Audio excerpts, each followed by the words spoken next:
Start recording. And Angela, Yes. we are going live right now on TikTok, but we're live on the tubes Right now? Already? right now. Oh, jeez. And now we're live on. Here we are. Ugh, back at it. Look at that. Has it been 24 hours? Has it been 24? It is surprising just how absolutely and crazily. Mandy is back. Oh my God, I missed you yesterday, dude. I was scared. I was Mandy's back? Yes. Wait. Mandy, Dale thought you broke up. Back. Dale thought you broke up with us, Mandy. Oh, we had a really fun episode yesterday. But oh my God, I could call it episodes, but you know what I mean. Fun live. But When you say I think I pissed off Mandy. I thought I pissed you off. I was afraid that I offended you somehow. We are also live on TikTok, by the way. Dale. Yes. When you say episode, like you had an episode? No, episode like that. Like yesterday, we did an episode, like an episode of TV. I'm talking about the lives. I know. It's funny though. What's up, everybody? I'm so glad to see this. Jacqueline's back. Very good to see you. We're just getting started. Good to see everybody. I have to pull up a request from Angela. We've been watching some real B movies. We'll see if Cosmic Urgency? Cosmic You started Urgency makes an appearance tonight because he opened up, what is not necessarily a floodgate, but like we're watching like Q. We watched today. We watched. Oh, that's not what I wanted. Q, the Winged Serpent. Last night, which was the same director and writer, but it was like a totally different. I don't know if it's the same writer. Let me look this up. This Larry Cohen is this B movie director. They're total like Roger Corman B movies. Q, the Winged Serpent was one of my favorites as a kid. It has everything. It has gratuitous nudity. It does. Okay. It has very casual and like out of place racism. Right. Yes. Which is like signature for a B movie. You have to have like the weird, like out of nowhere racism. Because they're like, okay, our protagonist, he's like a little rough and tumble. He's a little rough around the edges. How do we convey this? Racism. Everyone loves a good racist. Only one scene, 2 lines that has any racism in the whole movie, and it comes from the protagonist. It does, yeah. Always. In The Stuff, which is what we got tricked into. I'm saying we got tricked. Hey, what's up, you guys? Who's on TikTok? I haven't seen you guys yet. I'm sorry. He did write Q, the Winged Serpent. He did, yeah. But he didn't write The Stuff. That's so weird. Wait, let me see. Yes, he did. He must have, right? Yes, he did. He absolutely... Don't yell at me, Dale. Angela, he did. What's up, Delicate? Delicate's here. We're loading up. Oh, I said the alarm word. Delicate has arrived. You said that the H word. It's HERE that sets this dog off? Yes. Would you chill out? Nothing's happening. We watched... He's Q, okay. the winged serpent. Is that what I call it? Yeah, well, on Letterboxd, it's just called Q. Official poster. Oh, I can't find it anywhere. The official poster? No, the stuff. Oh, here it is. Okay, cool. Yeah. The poster for the stuff on Letterboxd is way cool. Yeah, he wrote that one too. Yeah. Look at this. Look at that. Yeah, that's a cool poster. Can you see it? Yeah. If I put it here? Push it up to the camera. Am I doing it Yeah, right? it looks great. That's the poster for that. Okay, so we were made to watch this B movie the day before yesterday, and then I was like, well, we have to make it a double feature. So I made Dale watch my very favorite B horror movie. And here's the reason why I said that B horror movies are super easy to write. Okay? Okay. Here's why. Super easy to write. Yes. You said, I should write one, but it looks difficult. And I was like, no, it's really easy. Because all you have to do is write a flimsy plot of another story, completely without any monster. And then just insert the monster. Like Hugh the Winged Serpent is about a criminal who gets like a bad job, and he is now being like pursued by his criminal accomplices and the law. Okay? But he's also a sensitive guy who's got relationship problems. and then there also happens to be a giant dinosaur terrorizing New York. And only he knows where the monster's lair is, so he leverages it. You know what I'm saying? Like, it's always like the monster is secondary. The best filmmaker to ever do that is, I can't remember his name. It's He's the best. No, but it's The Host.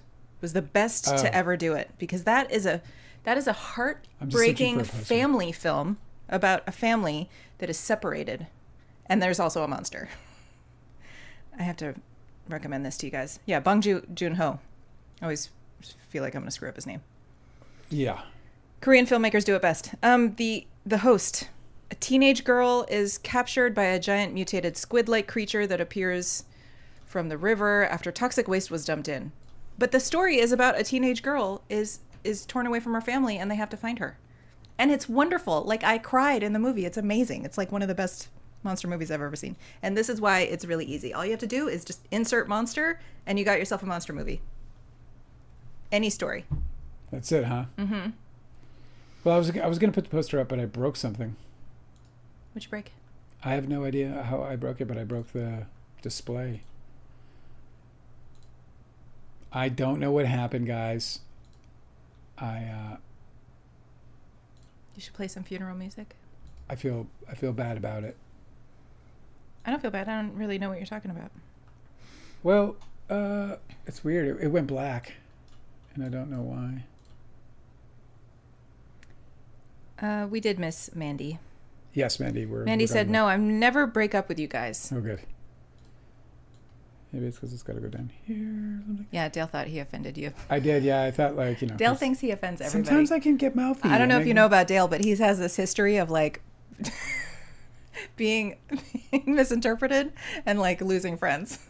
It's just horrible. Well, is that what it is? Is that what it's like a traumatic reflex of yours to think that everybody is doing to you what Toby and Leo did. It's horrible. Because, you know, like, that's not a small thing to go through. Of course it's going to affect you for the rest of your fucking life. It's enormous. I'm feeling kind of panicked because I did all this work and I set up this media and I got stuff I want to show you guys, and it went blank, and I don't know how it did. And when I reconnected it, it said it's there, and then as soon as I go to click it. What's up, everybody on TikTok? I'm sorry I haven't paid you much attention yet. I feel bad. I got to figure this out, because like I'm doing the YouTube channel, by the way. If you want to check out the YouTube, please feel free to jump on my link there on TikTok and come check us out on YouTube. There's a few of us over there now. And and everything's running smoothly, and then I somehow fucked it up. I don't know what I did. I screwed it up. It's very upsetting. Are we going... first of all, Delicate had a shitty day. Or at least she feels annoyed. I don't know. Yes, Delicate says, I'm having an annoying day. Yeah. I hope that I didn't annoy you by bringing that up. But my puppy turned 9 today, so that's fun. That is so great. So I have a puppy picture for you. What? But I can't. Yeah, it had been perfect. I was like, I'm going to pull it up. She was like, my puppy. I was lining it up. And my screen went blank. So I had the perfect little picture that would have made her at least smile. We can wish your puppy happy birthday regardless. Yeah, we might even sing. I think that's rad that you know that your dog's birthday. I wish I could celebrate my dog's birthday. We don't even know how old our dog is. Or her name. We don't know her name. But she's, the vets are like, how old is she? I'm like, your guess is as good as mine. By the way, for anyone who doesn't know, when I say Delicate on YouTube, I mean JCA. Yes. But I call her Delicate because I met her on TikTok. What's up, TikTok? And some comments in this live have been filtered to protect the community's experience, so I don't know who's talking shit. We will check your comments, by the way. We are checking everybody's comments. To respond and stuff. Mandy has good news. Oh, yeah? Yeah, Mandy said good news. Good news for your book. Oh, good news for my book. Mandy said, I'm on my second reread of your book. I literally cried twice. What? At the scene near the end with Angela. A quote, sadness is inside of him. Do you know what scene is that? Yeah, I know what she's talking about. What is it? Well, I don't want to quote it because I'll probably mess it up. But I know vaguely what she's talking about. I remember. She cried twice, Dale. That sentiment. That's going to make me cry once. We have cried very many times working on this book. So I'm glad, and I'm also sorry that it's mutual. I would. There were times when I was writing this thing that I would just like. Just let it out. It would be all I did that day. Yeah. Where I would just sit there and just fucking. It's cathartic, man. It was awesome. Like in the end, it was awesome. Yeah. Like coming out of it, I was like, holy shit, I don't feel bad at all. But in the beginning, yeah. Delicate's dog's name is Molly. She's a white Maltese, and she is a sassy boss lady. Happy birthday, Molly. I love the name Molly, even if it's been hijacked by a good time. I love that Molly is a white Maltese and she's a senior. It makes me feel like she's a golden girl. So when I was she sleeps in rollers. When I was growing up, we had a Maltese Terrier called Cuddles. You did? Yeah, Cuddles. Love Cuddles. I have never had a small dog. I bet it's awesome. We had a few. I had Leroy. He was a teacup poodle. And Leroy, with my first wife, she wanted to get this designer dog, which I was like totally against. Then she but she won that argument easily because why would you try to lose that? Yeah, can you cut it out? So we went and bought a dog. It was horrible. Never again. From he was in a pet store behind glass. It was fucked People up. don't think there's like a dog in a box in a pet store that just like got shipped there, and they don't think for a second that maybe his upbringing and his early development was really harsh. It's crazy. We brought him home, and it turned into an immediate nightmare. He had fleas as big as ticks all over him. Unbelievable. And he had he was like less than 2 pounds. Well, he found a really good home, that's for sure. Yeah, dude, we took care of him. But he did die young. He died at 7. It was terrible. Died in my arms, my hands. That's so weird because usually the little dogs live so long. Just before he died, he just had this. I was walking him, and Angela was at work, and I was working remotely. Her name is Angela. Her name is Angela, by the way. Yeah, my first wife's name is Angela. He groaned about it. You know what's really weird? My first wife's name is Angela. Angela's name is Angela, which you know. Still. And my brother's wife's name is Angela. So it's just a weird thing. I don't know what it is. I suspect, I showed up last, so it's really my fault. I suspect your name is somehow in my mitochondrial DNA somewhere. It just shows up in there. Oh, yeah, like from the mother's. There's a strand somewhere. From the mother's line. Because both Doug and I are like Angela's falling out of the fucking sky. Amazing. Yeah, I really sealed the deal by showing up last and still being an Angela. Which is so weird because I don't think I ever knew a single Angela growing up. Like it's a very popular name. I had a unique name in my world. Weird. It's not Angela, my fault. the quote you mentioned was yours. It was from you. It's embarrassing. You guys get to know your book. Did you or did you not write this book? Did you guys read it or is it AI? Did you guys write it? Oh, Delicate said she got her dog at the senior dog rescue. Oh, that's the greatest. That's amazing. There's did you ever see that YouTube or not the YouTube? There's like that whatever. There's there's a video going around of this guy who he gets this old dog that looks like it's like on its last day, and he says he got it from a rescue, and he's like, I want him to die happy. So I would do that in a heartbeat. So he gets him, and this dog gets completely revitalized. Mm-hmm. This guy lives in the perfect place. He's got a fucking ranch and horses and all the shit. No. So he gets it. So he's on a farm, but the dog just like transforms, and it's like an old ass dog. Like I'm sure it's probably not even alive anymore, or if it is, it's like in fucking paradise. Yeah, it's so great. It's like a whole life story in this. Like we experienced that. We had a dog that was a senior and he had dementia, and I started giving him brain supplements. Yeah. And it didn't just like help his dementia symptoms. Like he completely rejuvenated. Yeah. He was like a puppy again. We gave him a toy, and he remember when he was like crying all through the house because he was so overjoyed to have a toy. Yes. And he had just been confused for months, and he just like completely came out of it. He was running and playing games, and it's amazing. I recommend. Oh my God! Guess who showed up? What? Guess who showed up? Cosmic is there here. you are. You know, you got a lot of nerve coming back here. You gotta watch yesterday's. You gotta watch yesterday's urgency. live, bro. We talked all about the stuff yesterday. We played the trailer. I was forced to watch this stuff, and I do require compensation. You punitives? Yes. You want Punitive damages. You fucking punitives. He wrote that Angela is Claire Danes' name in My So-Called Life. Oh, I know. I heard about that. I heard about that a lot. I think I didn't really watch that show much. I think I might. That was right. That was right in the generation. Like that show came on and it was targeted at my classmates. So I heard about that one. I never saw it though. Did you see it? My So-Called Life? Yeah. I said I only saw. I may have seen an episode or so. Like I wasn't one for catching the episodes or doing the episodes like out of order and all this other stuff. But RD was like a constant watcher of everything. Like he just laid in bed and watched TV most of our time together. So I just wasn't he into watched the that sitcoms. and Boy Meets World, which he referred to as Boy Meets Balls. All the time. All the time it was Boy Meets Balls, Boy Meets Nuts. He'd call it Boy Meets Nuts. I think that's fucking funny. I think so too. Well, Frank McCourt, Mandy says hi.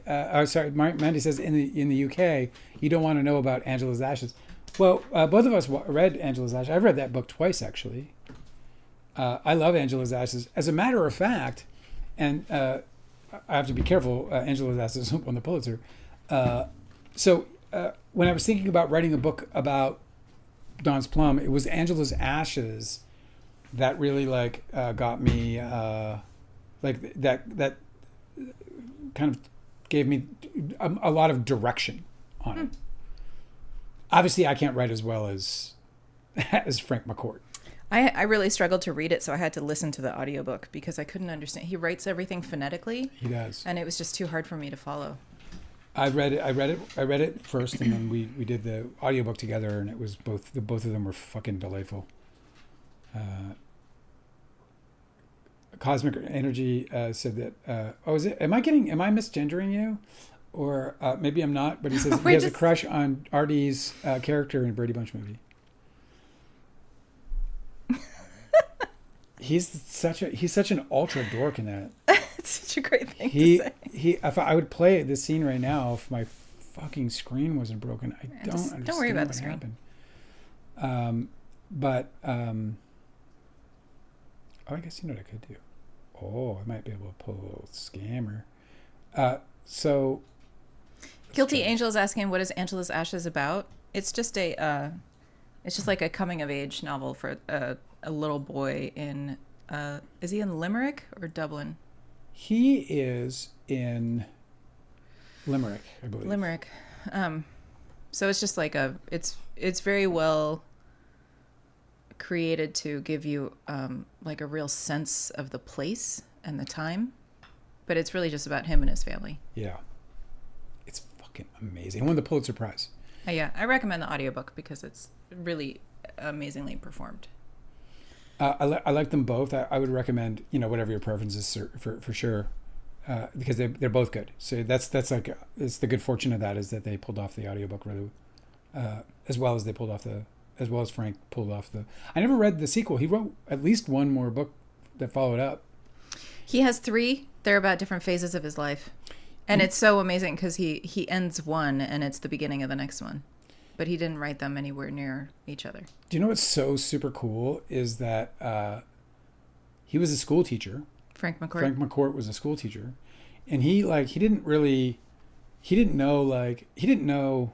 He just wrote this book because he wanted to leave something behind for his family that kind of told the story of a bit of their heritage, and he wanted that to be like a record for the family. So he wrote that book with that intention, and he won the fucking Pulitzer Prize. Yeah.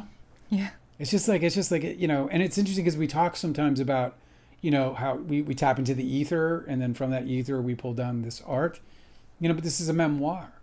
So, and it is, there's something there to talk about. I should sort of. Hey, Dale. Yeah. Grab your book. Which book? This book? Your book. Okay. Turn to page 378. Mandy's turning it into a book club. Oh, I got to get this book behind me. I don't know. Is this, well, this might be a book. Yeah, I think that's good. good. Oh, it is. Okay. 378. 378. I know, guys. Everyone's like, 378 pages, and it's not even done. It reads so fucking fast. Ask Mandy. She's already on her second read-through. Okay. We're gonna read it more. So the question is, how did you feel when Artie stood up for you? She said, sorry if I'm turning this into a book club.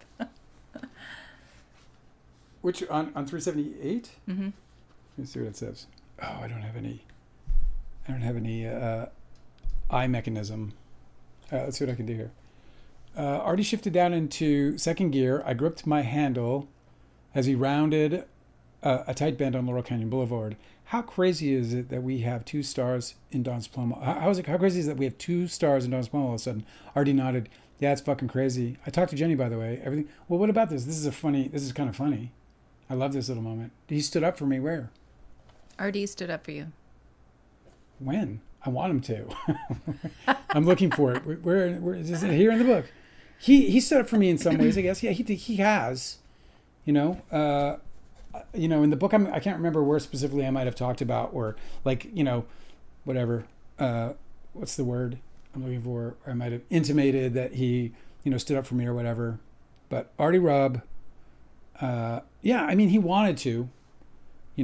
Artie Robb loves me deeply, but unfortunately, he kind of sacrificed me, I think, for his own peace. Because I think his mother was so angry and bitter over all of this. She believed because Artie Robb screamed it out of his mouth that morning after I hung out with Tobey Maguire, and for probably weeks after, they blamed me for having that conversation with Tobey Maguire. I think what they're referencing is in the meeting with David Stutman where he didn't want to give you producer credit. He didn't want to give you producer credit, and Artie stood up for you. Right. So how did that feel? Well, thank you. That's what you're talking about. Perfect. It felt amazing. I don't know if that's in page 375. I feel like that happens later. It might have been right around there. It might have been the scene before that. I should check. But yeah, dude. Yeah, Mandy, I know what you're talking about. I don't think it should be different in the UK, but unless it's a different print size. Yes, Angela, that's it, said Mandy. So, it felt amazing, Mandy. So what Mandy's talking about is that I wasn't a producer on Don's Plum. It's a funny thing because, we talk about Blake Lively and Baldoni a lot on this live. And one of the things that people criticize, Blake Lively for is going after her producer credit. They turn her into this really like monstrosity of a human being. Like, how dare she be ambitious? How dare she contribute to the extent that she gets a promotion? How dare she? And of course, I jumped to her defense very early. And one of the reasons I did is because on Don's Plum, I was a writer and I was going to be an associate producer, which is the lowest rank of producer you can get in any movie. It's just a hair above PA. This guy is slightly valuable to me in terms of the hierarchy of who's valuable. And I hate to put it that way, so I use that please take that with a grain of salt, to the extent that everybody is an essential ingredient to a film, in my view. And I think I make that clear in the movie. But anyway, but then there came a moment when I was hanging out with Jerry Matters and so on and so forth, where everyone, including Artie Robb, fought for me to get a producer's credit, which really was life-changing in many ways because, first of all, I produced the fuck out of that movie, to be sure. I also have a great talent for that particular skill. It's just something I'm really good at. So I was obviously thrilled to get it. And yeah, when RD, and then what Mandy, just to further, so when it came down to it, David Stutman was the producer and owner of the copyright of Don's Plum. He tried his best to stop me from getting promoted. And Artie Robb stood up for me. And I felt fucking great, Mandy. And I love that you're bringing that up because I'll always be grateful to Artie Robb and to Jerry Metters in particular as well, because he was, very much, oh my God, not even that one showing up. So I've done something really bad here. You want to figure it out tomorrow? Yes. Guys, I'm so bummed because I have all this media not all this media, but I had a bunch of media I was going to share with you today. And I had it all signed up and I was lining stuff up and I clicked a button and something made it all go away. And I don't know what it is. And I'm very upset about it because now I'll just have to go from notes. Notes, guys. So, Angela. Yes. Maybe we should, I don't know if are you guys following this Karen Reed thing? Because my God. They had that same witness on whose name I can't remember, but he has a cute little tuft of hair, like a little island, If you guys are following off the coast. Dale and I were joking that he looks like if you ran like an AI prompt of what Charlie Brown looks like as like a guy with a day job. Yeah. Right. He has this little tuft of Charlie Brown hair. I love that you said that he's like Charlie Brown, growing up and miserable, sucked into society and And he's on the witness stand being caught for having lied on his resume. Yeah. Constant Urgency is saying Rilo, Kylie, Team Dale. Is Rilo Kiley Team Dale? Yeah. So that's an interesting question. So Rilo Kiley is Team Dale. Well, I saw them the last time I was in LA and they were both very kind. I saw Blake. I ran into Blake. Maybe it's Blake. I ran into Blake at... Blake should love me with all of his heart. Blake should. He should love me with all of his heart. He knows I poured it into him, and he knows I poured it into the relationships that were all around me. I feel like Blake is somebody who almost knew me better than anybody else. There was that kind of a connection between us, and I saw him. Here's a little funny Blake. First of all, when I knew him, his name was Blake Soper. All these fucking people, Pedro was Pedro Balmaceda. He's Pedro Pascal, and of course I want to honor whatever they choose for their names, but I get tripped up. So if I say his name and it sounds different, I do mean Blake Sennett of Rilo Kiley. But Blake, oh shit! I kind of lost my train of thought. So give me a minute. I'll regain it. Last time you saw? So I see Blake at Ivar Farmers Market. Angela knows what I'm talking about. It's a farmers market that it's a pretty hip farmers market, I guess, whatever, in Los Angeles, in Hollywood, and it's heart of Hollywood. It's just vegetables. It's just vegetables, and there's occasionally your celebrity chef friend that sold his books there, and it's such a great time. Kinds of things. It is actually, if you like vegetables and cooking, which I do. I was at the farmers market, and I bumped into Blake just out of the blue. Boom, there he was, and he looked up at me. and He goes, Dale Wheatley? And he grabbed a hold of me. And he just looked at me quite silently for had to be 10, 15 seconds of just a dead quiet stare into my eyes, and then relief over his face. Why? And he said, "You're okay." What, do you think you were dead or something? That's what he said. He said, "No, it was because of what I've been through." He was like, "You're okay." So get this. So he looks at me, right? And he's like, "Oh, you're okay. You're okay." And then whatever it is, 2-3 weeks later, whatever it is, I'm walking down Ivar, and this is in the book. I'm walking down Ivar near Stout, and this dude slams on his brakes, driving down Ivar. Or no, is it Ivar? Yeah, whatever it is. He slams on his brakes. Not Ivar. It's Cahuenga. Cahuenga, thank you. No, Cahuenga's the adjacent. I'm talking about... it was on Cahuenga. Anyway, he fucking slams on his brakes. I'm like, who's that? It's Scott Bloom. So Scott Bloom jumps out of his, or no, he pulls over. He just pulls over, waves me over right away, whatever. We have a brief exchange and we agree to meet, and we eventually do.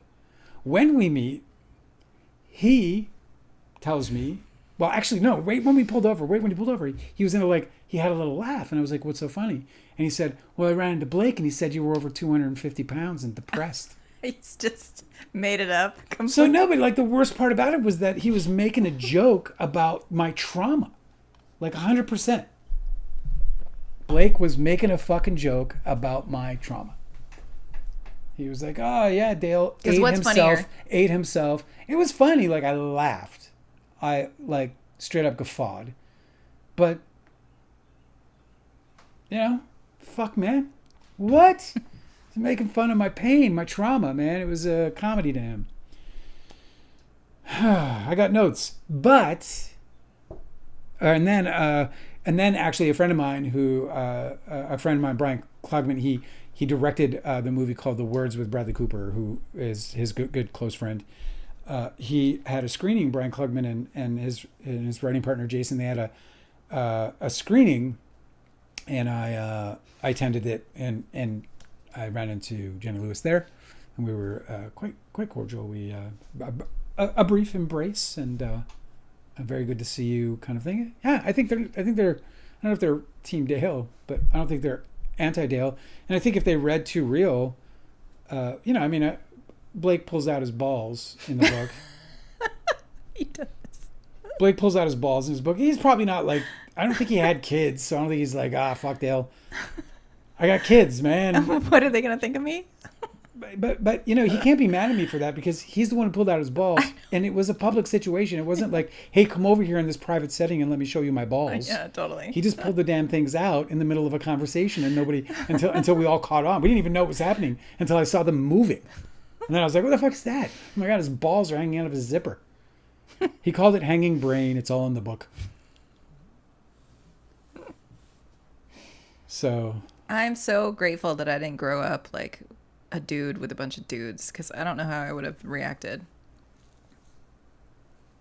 I take good care of... just normalize the weirdest shit, you guys. I take good care of Jenny in the book, don't you think? I think so, yeah. Mandy, do you like Jenny Lewis in the book? Do you like her as a person and as she's portrayed? I think she comes off pretty great. Are you leaving? Just for 2 seconds. Well, you got to give me like... We're directing a show here. I got to move to the solo. You'll be all right. Then we'll talk about Karen Reed. We got a little derailed because you guys want to talk about me, which I just don't understand. Let me see. I don't know if it's different, Mandy. Well, she's gone. That didn't make sense that it would be. 378, huh? By the way, I am going to be giving away some paperbacks when we get to 500. When we get to 500 subscribers, I'm going to give away $10, and I'll send them to you, and I'll even inscribe them if you wish. Oh yeah, that you got it right. You got it right. That's great. Hey, can you grab my glasses real quick? Yes. Our pages are right. You were totally right. It was. I read the very last scene, which was speaking of Jenny Lewis and Rilo Kiley. I'll. She didn't want to get AIDS. Who didn't want to get AIDS? Don't. Why would you do that? Because he was gonna chase me too. He just stuck his nose on my glasses, bro. You have to let it. Mandy's page was right, by the way. Cosmic Urgency said she didn't want to get AIDS. I don't know what that means. Who didn't want to get AIDS? And then he says, "So RD isn't your friend anymore?" I think RD loves me dearly. We haven't been talking since Freedom's Plum broke out. We talk very little now. And I'm sure, look, I mean, I don't portray his mom very well in my book. I just portray her accurately, and so it's upsetting, I'm sure, to him that I did that. But are you going to stay, Angela? Yes. Okay, well then, welcome back to the show. Thank you for having me. It's great to be here. It's the Runnings to Biz show. Okay, so Cosmic Urgency. You told us to watch the stuff, and then we watched Cue the Winged Serpent, which I really recommend if you haven't seen it. But we talked about it earlier, so you're going to have to rewind or something if you want to hear about it. Well, so this is because of you, Cosmic Urgency. So that director of the stuff, which, by the way, Cosmic, we enjoyed the stuff. We did. Speak for yourself. It was good, campy, fucking B-movie crap. We had a couple. Listen, it was no Cue the Winged Serpent, okay? It wasn't. And look, I had the poster all set up, ready to put it up so you guys could see it. But fucking Q, the winged serpent, is really quite good. David Carradine is in it. Candy Clark is terrible. Yeah. He's not good at directing actors at all. No. I don't even know who Candy Clark is. She gets like second billing over. I really do think that he just lets them do what they want to do. She's fucking terrible. Because Michael Moriarty just plays the same guy all the time, and he's a musician, and he let him have a song in his movie, and so he was like, let me play the song in the movie out of nowhere for no reason whatsoever, has nothing to do with the story, and then they had the song in the soundtrack. So I think Larry Cohen probably just loves actors and just lets them do what they want. I did like it's a good movie. The dad's performance in this stuff. He played really like straight guy, creepy. The dad. Yes, the dad who was talking about young Scott Bloom was like, "Oh, we're don't talking eat about that." Stuff. Yeah, he was like, "Don't eat that." That guy was creepy. Dude. I know. He did a really good job. When he said that in a line of his where he's like about the beneficial bacteria. Mm-hmm. There's microorganisms in yogurt naturally. Yeah. Whatever. It's in the trailer. Anyway, Cosmic Urgency just showed up. So aside from scolding you for making me do that, I just wanted to recommend another movie that you might like. It has nudity in it. Oh, you're right. Cosmic Urgency is saying in our movie, Jenny feared the AIDS. So early 90s. It's so true. So early 90s, yeah. Yeah, I loved that. I love that she did that. I love the way she handled that topic. Was just fucking amazing. Like really great. Loved her work for sure. Oh, I have to show you my new toy, because I'm going to be cutting this stuff. Eventually, I'm going to be cutting this stuff into content. So I made us little. Anessa's with us on TikTok. Anessa's here. Hi, Anessa. Yeah, haven't been on in forever. Missed y'all. Oh so man, sweet. we got some people coming back. By the way, just so you know, we are also now live on YouTube, where you can actually see Angela. Angela is available for public viewing. You just have to go to the YouTube channel, which is in the description. You know what I mean. Fuck. In my bio, there's a link. Bio. You click on it, and you'll see Angela, and then you'll get addicted like me. Guilty Angel said Honora is overrated. I haven't seen it. I really love Tangerine. I thought Tangerine was dope. Somebody was asking me about making like low budget movies. I'm getting these weird. I call them weird, but I'm getting these emails about people who are like, if money fell out of the sky, I'm like, is money coming? Is it going to fall out of the sky? Is that what we're talking about? Don't tease me. Don't fucking tease me. They're like, if perhaps you got enough to make a low budget movie. Somebody asked me, could I make it like a fine wine? Yes. I mean, I'm not going to say no. Well, maybe not a fine wine. How about like a cheap port? Like Boone's Strawberry Hill. I could make a movie like Boone's Strawberry Hill. $2 Chuck, Yeah. I got a $2 Chuck in me.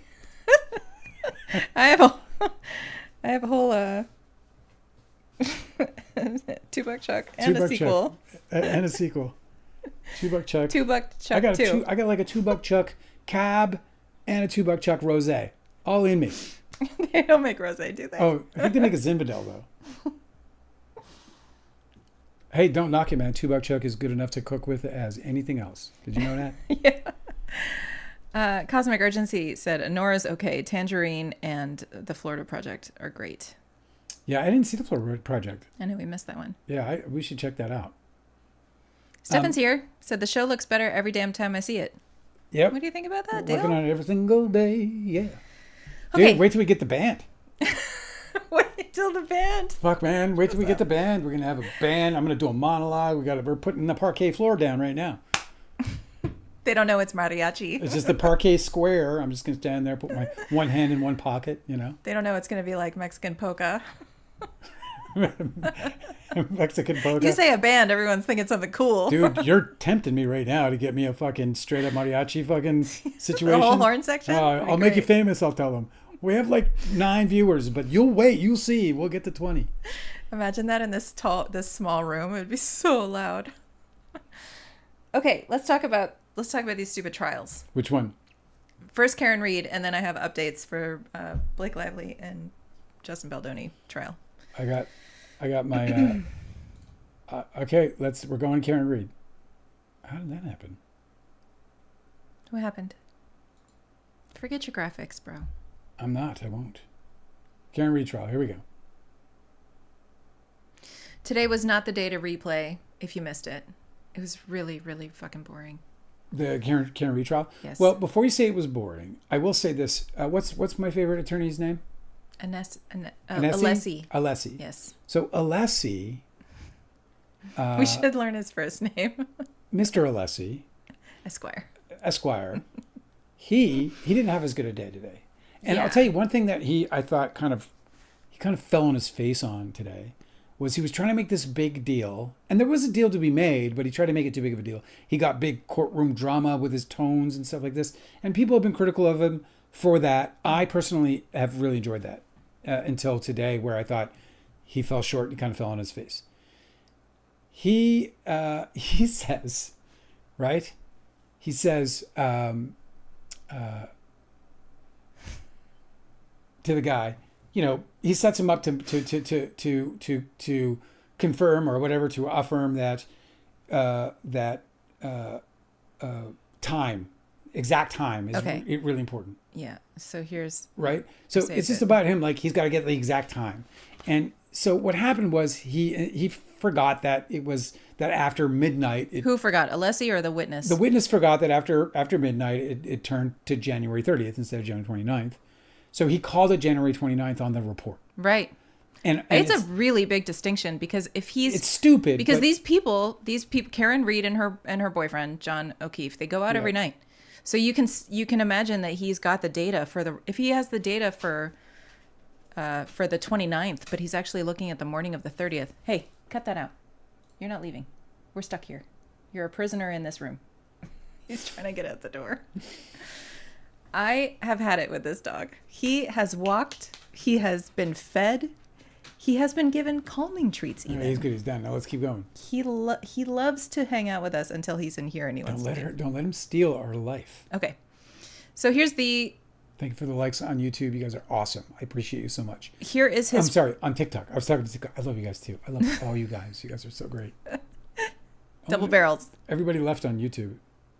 Okay. Everybody left? There was like 3 people. Because I started scolding the dog. Oh, now there are 4. Okay. So here's the timeline that he's got. Yes. 12:31. Yes. And 38 seconds. 12. Yes. Until 43 seconds. Okay. Okay. So that's a span of 5 seconds. Right. They allege that is when John was allegedly hit by the Lexus. Right. And there's the 3-point turn, blah, blah, blah. Right. That's all within that.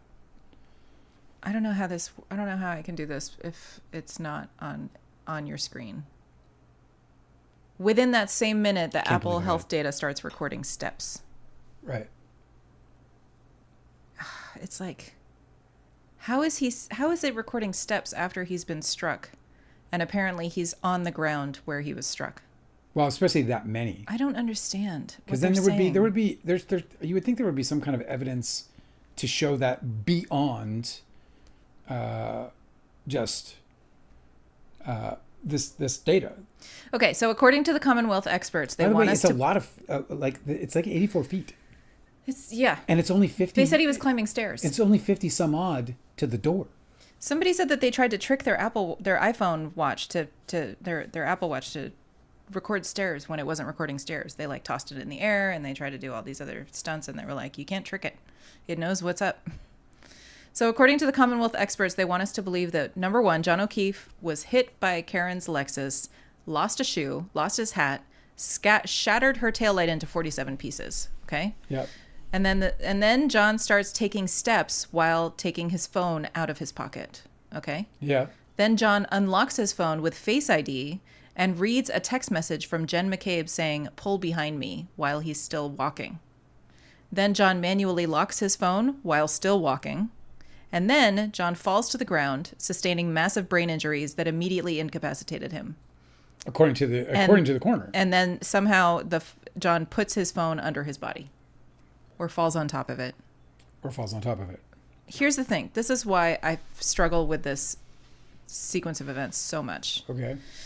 Is because the medical examiner did not show that he had any evidence of being struck by a car. So this whole witness today was supposed to be showing us about this timeline of Karen Reed's movements and when she did her 3-point turn and where that occurred on the map. Yeah. And what happened at what time. And none of it is relevant to me because I know that the body of the victim was not struck by a car. According to the coroner. According to the medical examiner. Yeah. And I just don't know why we are spending so much time on her car instead of trying to debunk their allegation that the car was involved at all. And it's the Commonwealth's own witness. It's not like it's it's not like it's the medical the examiner. Defense. Yeah, the medical examiner's up there on behalf of the Commonwealth, and what she's telling us is that the body showed no signs of being struck by a vehicle. And so I just feel like an entire day spent on this timeline of Karen Reed's car's movements and whether she reversed and how she did a 3-point turn and where she was located when this happened on her car data and how it all lines up. And of course, this new witness is saying that the timeline is actually staggered because there's an error in the timekeeping on the Lexus. Yeah. And that is trying to time exactly when he was last using his phone with the time that she backed up her car. Okay. Yeah.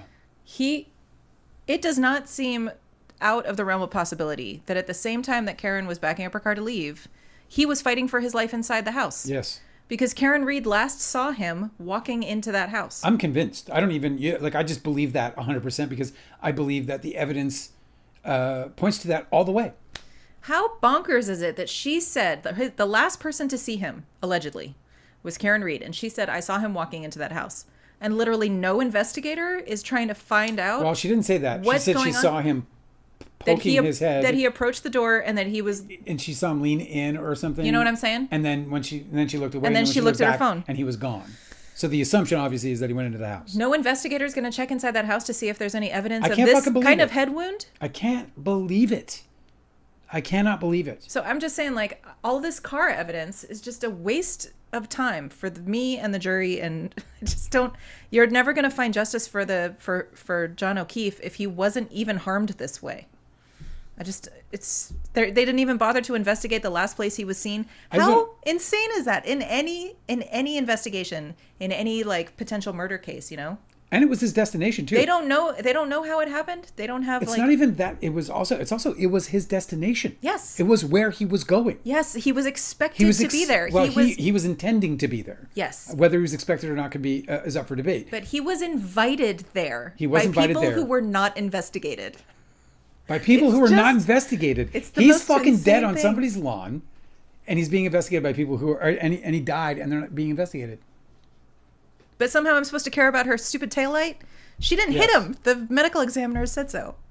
It's like they're just wasting the jury's time. If I'm on the jury, I'm like, okay, so anyway, when are we going to get back to that medical examiner and her findings? It's insane. Because that's the part of the investigation that can't be made up, fabricated, staged, framed, is his body and the wounds he's showing. He didn't have any broken bones. He didn't have any bruising on his entire torso or lower part of his body. He had a little scratch on the side of his knee. And that didn't, you don't get struck by a car and end up like that. Even if it's a car not going... Okay, here's the thing. He was mortally wounded on the back of his head, and it looks like it was a weapon was used to do that. They never tried to find a weapon. I've been watching crime shows for like a decade. Like consistently. It's like my go-to. And never have I ever heard of them not trying to find a weapon when they see a very clear weapon wound on the back of a guy's head. Right. When he's on somebody's front lawn, and that was the last place he was seen entering. It's the stupidest thing I ever heard. I can't fucking believe it's real. I can't believe it's really happening. So it's like, I'm not even buying it. Everybody online is talking about like, oh, the timeline, does it line up? I'm like, it doesn't fucking matter. Nobody investigated this crime. They screwed up. They're never going to get justice for him. No, you keep bringing this up, and I think that you're the, like, I don't hear a lot of people talking about his family. They're not going to actually get justice here. No, you can see his mother in the courtroom is really tormented. She really does. She should get into grief counseling because you can see in her face she's really angry. And I don't blame her. The whole thing has been completely bungled, but it's not like she helped. She didn't help the investigation or anything. No. But yeah, none of those people are going to get justice. Those kids aren't going to know why they lost another parent, you know? It's truly wild. And I think a lot of people are just completely not paying attention at all to. It's exactly like it is in the Blake Lively and Justin Baldoni situation, where everybody's like, "Oh, she took over the wardrobe." I'm like, how is that fucking relevant at all? The case is about how he harassed her, and then retaliated against her for it. That's what this is about. Who gives a fuck if she took over the wardrobe? They're making a movie that happens all the fucking time, you know, or like. You know, she had ideas about how the trailer should be cut. Like that's some sort of scandal. Like it's a complete diversion. And now this shit with you know, Taylor Swift and Blake Lively and whether they're friends, it's like, God, you guys are like so gullible. Everybody's so gullible. Nobody can ever just keep their eyes on the prize, and that's probably why we're in this mess. It's because everybody's just too easily distracted by things. I fixed it. You did? Congratulations. You're now sitting between the poster of Q is here. Of what? The poster for Q. Oh, great. I switched it back though.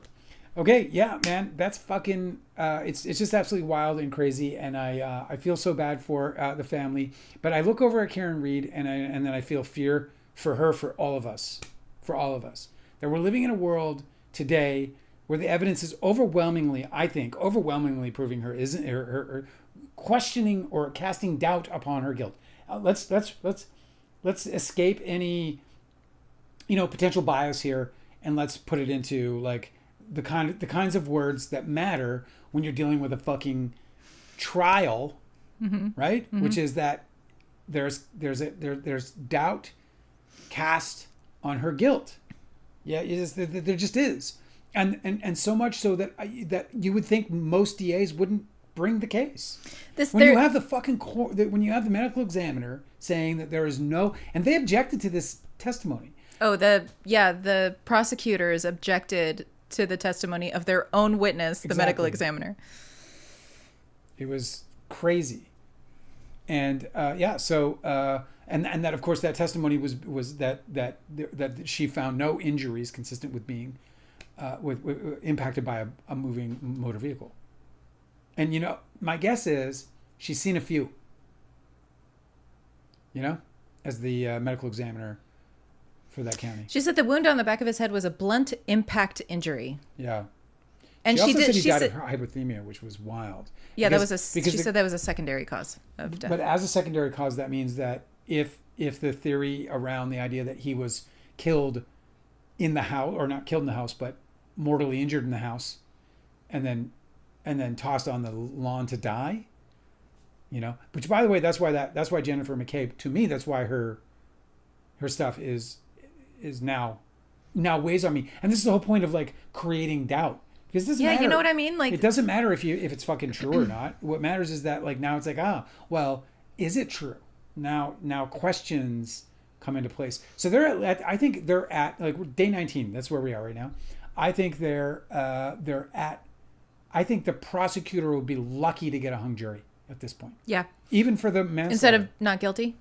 Oh, that's another thing. Instead of guilty, or I think not guilty is what's coming. That's another thing, is they're trying to charge her with second-degree murder. Which isn't, by the way, new. They did that the first time. Yes, I know, but like how bonkers is that? They're not even going to let anybody on the jury assume that it could have been an accident. They're talking about her backing up and hitting him with her car. Yeah. And they want everyone on the jury to feel like that was intentional. Yeah. Like, spur of the moment, intentional, she wanted him dead. There's no way they're going to get the jury. There's absolutely no way that everybody on the jury is going to believe that. They haven't even started to make that claim. Here's the thing about Karen Reed trial, is that she is not refuting that she was at that place at that time and backed up her car and was driving drunk and left. She is not refuting that she wasn't at the scene of this alleged crime that they're trying to pin on her.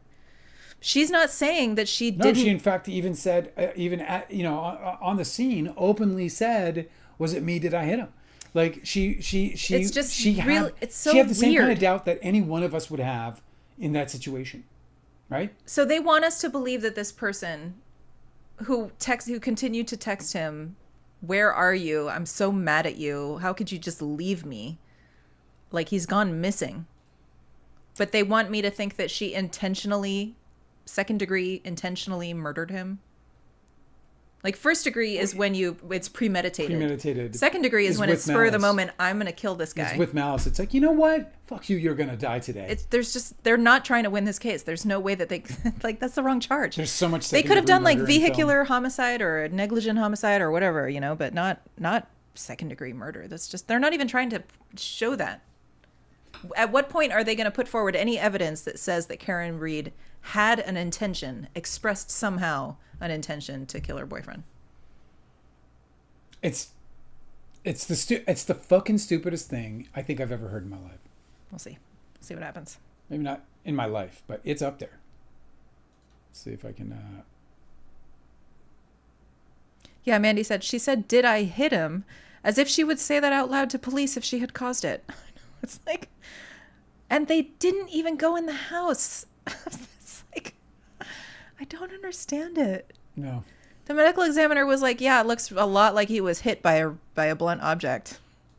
And they're not trying to find what that might have been. And it's a cop. And he's got like all these scratch wounds on him that nobody has answered for how those occurred. Since when do cops not investigate cops suspicious killings of cops? Yeah, it's weird. Since when? Since fucking never. Well, it's definitely a hierarchy because the cops that lived in the house got to not be interrogated or questioned or, you know, under suspicion at all.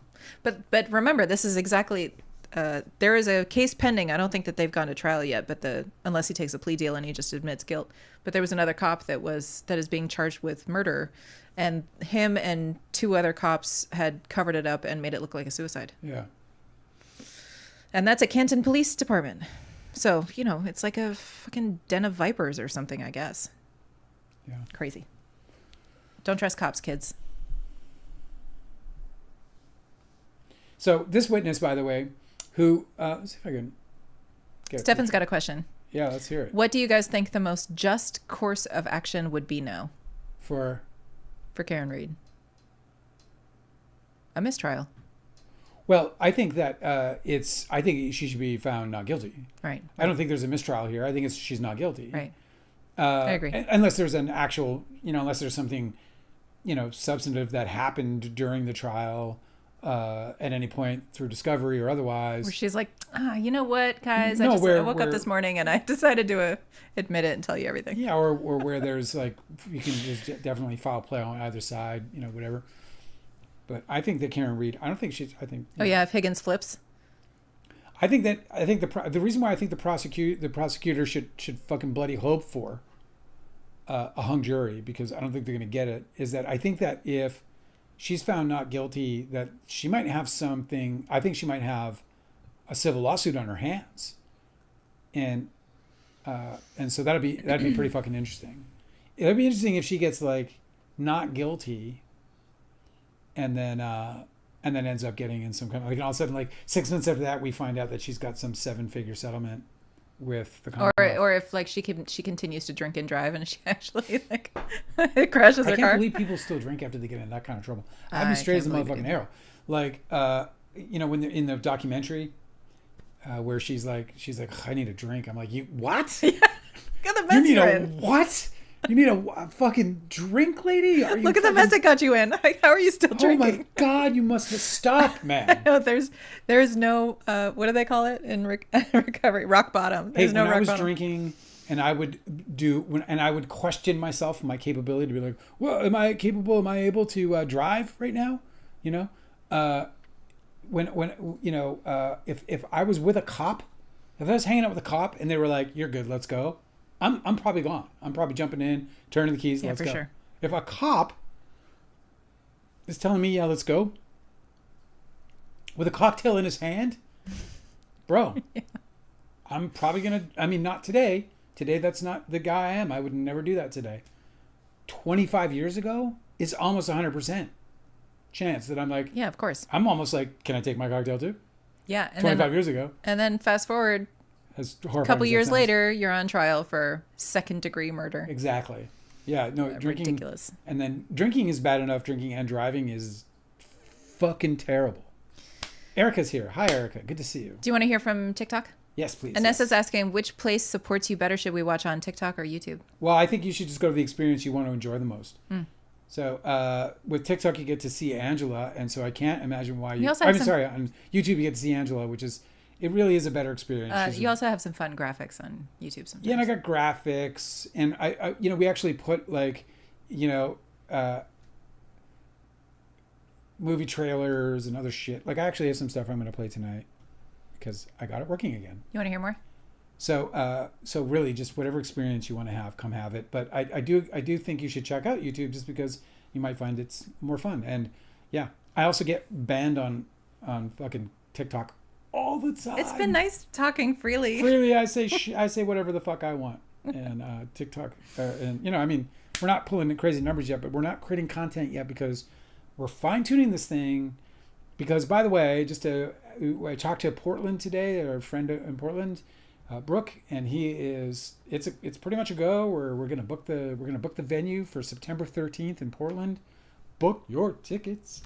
It's gonna be fun. We're gonna do this. So I want to perfect this because I want this live to be kick ass, format wise. By the time we get there, so that we can put together. Take your show on the road.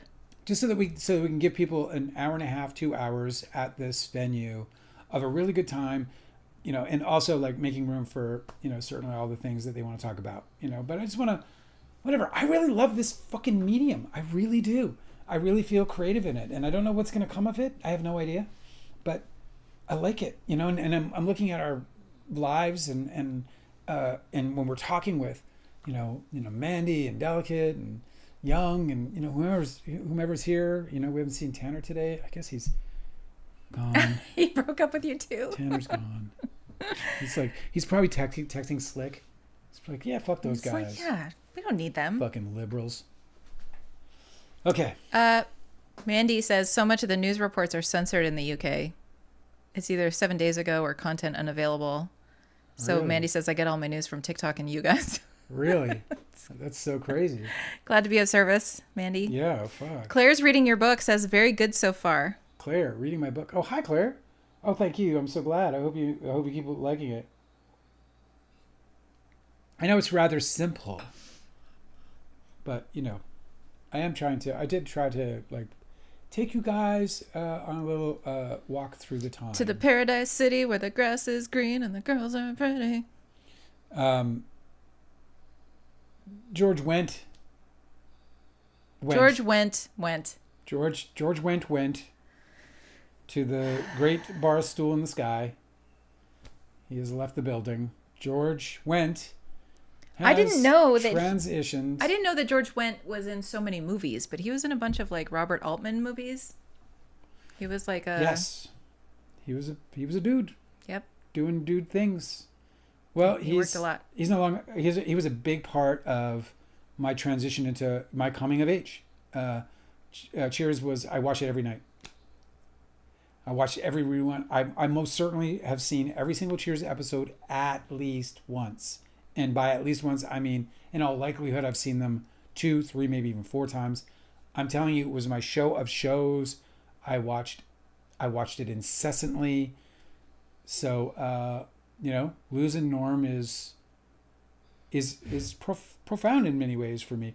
And why it is because I'm losing I'm like this, I'm at that age where, I'm not even at that age. Fuck that, I'm 55. These people are not supposed to be dropping dead. Ugh. What is going on? Well, George Wendt wasn't exactly. He's not. No, he was 70-something. 76.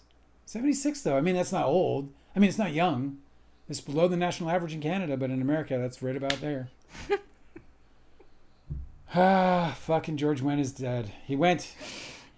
I know every buddy is probably saying this, but do you think he got greeted with a Norm? Yeah. Did he get that? Did he get to the pearly gates and it was like Norm, or maybe it was like. Maybe he went to hell. I don't know. Maybe he was a bad dude. Maybe they're just like Norm.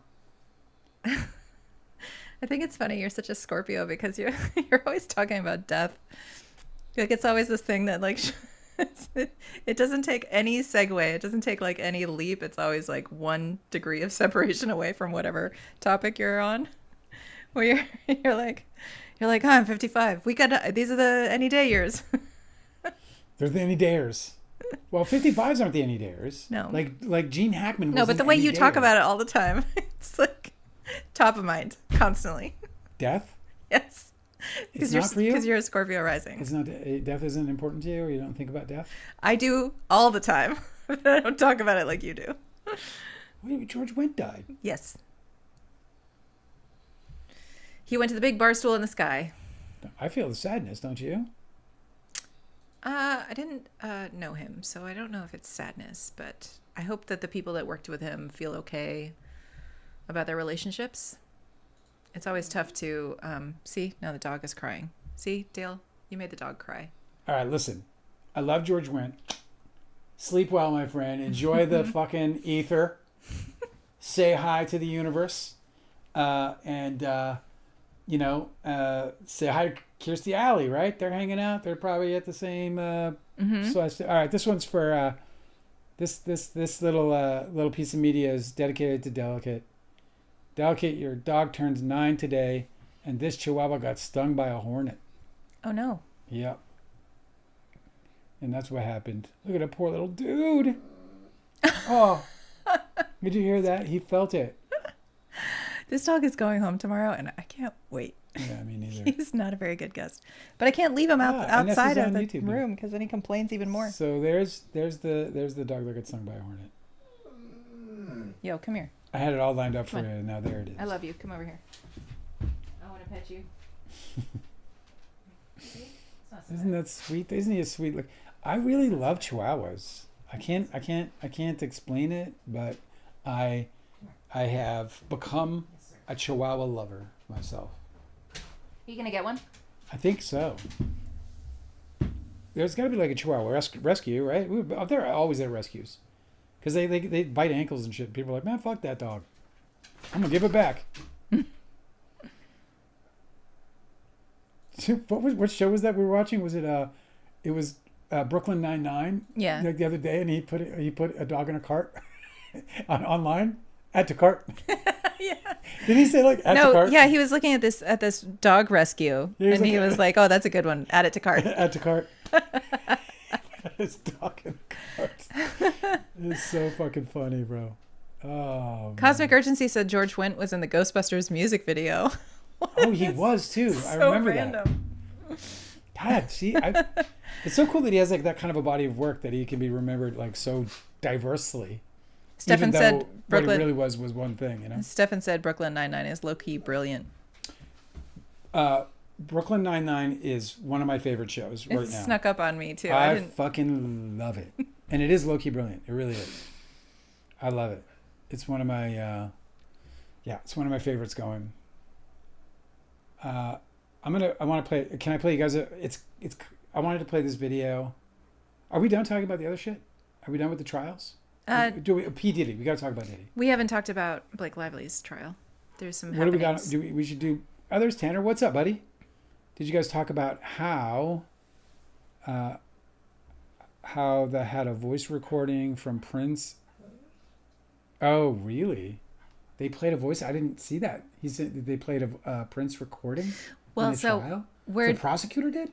We're not getting good information because they don't allow any recording devices in the federal court. So well, Tanner got that shit. Yeah, that's cool. What's your inside, bro? I know. Man, you got to hook me up with your dude. On the slide. Mm-hmm. Well, I didn't know that, Tanner. That's really interesting. I do know that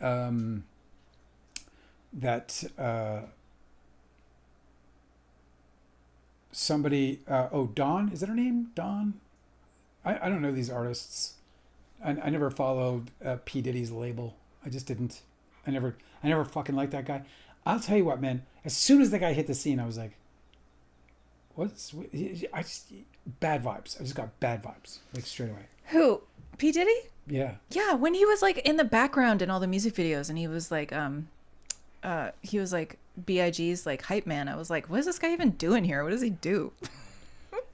Honestly, he's kind of weird looking, and he's always just like around, like just like wearing matching suits, and that's it. And then when those rap murders happened, and everybody thought he had something to do with it, ever since then I've been like, this guy's dark. Like, he even has a look in his eye where you're like, he's got kind of like a sinister expression in his eye. Stefan's asking if he thinks if I think I have a good radar for something like that. And I don't know if you do, Angela, but I feel like it's unreliable for me. Like I feel like I do and then I don't. I'll tell you that what I actually do, how I operate is that like in life is that I pretty much just be like, I pretty much think everyone's good to go until they're not. It's a bad quality in me. Why? Well, because That's the best way to... I'm easily taken advantage of. Oh, well, you just have to you have to like recognize red flags, but giving everybody the benefit of the doubt in the beginning is a good thing. You know, you can't just be like paranoid and think that people are up to no good from the start.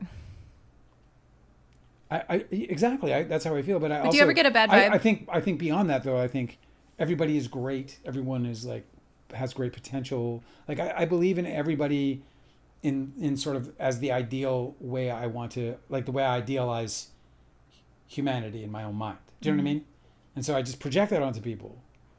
You know how skeptics, like project their skepticism on people. Yeah. You know, especially like people who are like jealous and shit like that. You know, like so a jealous person's like, "What are you looking at the person for?" You know what I mean? Like, they were fucking there. Yeah. You know, they talk to me, whatever. I think my default judgment of people is that everybody has like untreated anxiety. Really? So if somebody's acting weird, I'm like, oh, well, are they just like yeah, that's fair. Struggling socially like the rest of us? No, it took me a long time to even figure out that people have so many mental disorders going on. Yeah, like anytime you see somebody like road raging, I'm like, oh, they're really struggling today. Right. Like exactly. I try not to like. I totally look at it differently now than I did like 10 years ago, even just 10 years ago. Well, I mean, it's been longer than 10 years, but like 15 years ago, I would have I was quick to call somebody crazy. You're fucking crazy, like generic. Mm-hmm. But now I think about it, especially after I dated that girl with bipolar and paranoid schizophrenic. She was bipolar. And then I told her when we were walking, I told you the story, we're walking, it's early in the morning. We had partied all night or whatever. We're walking. These crows were knocking and talking to each other. You know how they can? And I heard it while we were walking. And I was like, and I said to her, I was like, did you know, because I just read the article, because I read a lot of like sciencey articles. And I was like, did you know that they're actually talking like that's a really comprehensive language that they actually have? And like they're talking to each other. They could be talking about us. And that just like... It fucking... She snapped. But I didn't know. She was like, oh. And we went back to her apartment and then she asked me if I was the devil, which was really weird. I was like, well, why'd you... She was like, are you the devil, Dale? And she tilted her head in a way. And I was like, I just left. You're like, I gotta go. Well, after that, and then she disappeared for 5 days. I mean, that's the smartest thing to do too, because you're like, let me show you how I'm not a threat to you. I'm just gonna bounce. Oh, for sure, exactly what I did. I was like, I'm not. I'll just go, whatever. It's cool. It was like that. But then she got well again. She got on her meds. They actually came, took her out of her apartment, got her. Where I'm going with that story though isn't that story itself, but that I immediately from there like totally looked at people who are losing their shit in a totally different way. Yeah, I learned how to do that through dog training, because like you work with dogs as long as I do, and you realize that all of the bad behavior is never bad behavior. Like a dog is very rarely aggressive about anything. They're defensive. Right. You're like, oh, that the primary priority for a dog is safety. And anytime that they're misbehaving, usually it's because they don't feel so safe. Right. And that's it. And people are like that too. You see people road raging, and the reason why they like tilt and get really angry is because you made them feel unsafe for a minute. You know? Exactly. That's all it is. It's like we're just like tender little scared animals. We are. That's all we are. Don't break me. I'm breakable. Tanner said, plus my friend is studying law right now, so they have been following it like crazy because it's going to be in the books for teaching after it's all over. You really? That's amazing. It's so interesting. I wonder why. Like, I wonder what specifically about the trial, the Diddy trial, would be so interesting that it's, apart from the fact that it's obviously high profile. Because it's like racketeering, so it has some pretty basic like criteria standards that it has to meet. It's RICO charges. Are those the same as racketeering? It is, yeah. And with RICO, you have to I think they have to convict on 2 RICO related crimes, but it's a laundry list of crimes, like whether it's sex trafficking or battery and assault or like whatever it might be. I don't know if that's actually accurate, so don't hold me to that, but it's a lot. Anessa's asking on YouTube, Diddy is a dirtbag abuser, but do you think they have enough to prove the RICO and trafficking charges beyond a reasonable doubt. They haven't begun to present that evidence yet, I don't think. I mean, they had an opening argument. Right. But I don't think that we've seen what that evidence is yet. Well, I don't think we have either, no. I mean, I don't know that the federal prosecutors are like, lackadaisical about it. I'm pretty sure they have a tight case. At least they think that they do. I can't stop getting out of my head this news about him trying to get a presidential pardon, because I really truly. But you don't even know if it's news. It could just be bullshit. I think it is, but I can't stop thinking about it being interference by them. Oh yeah, I know. Like that's what's rolling in my head, is that because I just I know me after what I've been through, and this is like so much worse. And so I think about like I went through years of being afraid to talk about anything about my past with DiCaprio, and because I thought he would sue me, right? Yeah. And get a job. He sued Jerry Meadors and got $1 million judgment against him. People don't know that. I didn't put it in the book, or I guess it is in the book actually. But yeah, he sued Jerry Meadors and got $1 million budget. So $1 million judgment. It didn't hold up, but still. And so I was always afraid that I would. So if I'm like walking around in fear of like what to say or who to say it to, what the fuck are these people going through? Totally. You know? Like it's just not even. And that's another thing too, is like a whole other spectrum. This guy's so rich and powerful. Like so, the prosecutors are going to make sure that their case is really tight before they even bring it, because it's not like he's just anybody like you and me who struggles to defend themselves. It's like this guy is going to be. He has so much at his disposal. And that's what I'm saying. So he has so much at his disposal. Was this a veiled threat from them about like, or just a way in which they can try to either intimidate witnesses? Because if I was a witness, that's where I was getting at. I was like, if I was a witness in his trial, mm-hmm. like if I'm scared of DiCaprio. I'm terrified of Diddy. Like Diddy actually has like 86, body count. 86 on his record, man. Like people, I mean, on his reputation. Right. His reputation is that this man has been involved. No, that was the testimony. People. Testimony today was not Cassie, but there was another woman who was Dawn. testifying. Her name's Dawn? Yeah, Dawn. Okay. I think she said, in the chat said it. Listen, she said that Diddy told her, Dawn Woods. Don't make trouble or whatever, because where I'm from, people disappear. Yeah, what the fuck? What the actual fucking fuck? The jury heard that. Holy shit. I mean? That's like, you don't, that's so obviously a threat. And innocent people don't go around threatening people like that. Like, it's just. Well, I mean, innocent of what? Because it could be just pure intimidation.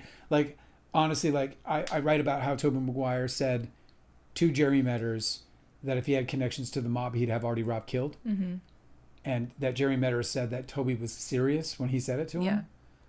As serious as Toby might have been, I didn't believe in my mind that he'd have done it, even when Jerry said it. For anybody listening, it's really important to recognize that Tobey Maguire does admit in his own depositions under oath that he said that. Yes, he does. He simply frames it as if it was a joke. Yeah, because who among us doesn't joke? What he says is, I don't remember if I said exactly that, but if I said something like that, it was a joke. Yeah, because who among us doesn't joke about having our friends killed by the mob? It's super funny to talk about having your former friends murdered because you're fucking... Mandy said that RICO is about the pattern of crimes and racketeering, pattern being the operative word in this case. Exactly. That's why they need convictions of 2 or more of their long list of what is considered a RICO crime. But I think I'm correct in that. Just like in Blake Lively's case, the defamation claims, like there are elements that have to be satisfied in order to prove these specific charges, and if you don't prove all of the elements, then it kind of falls apart. Then it would be a different charge.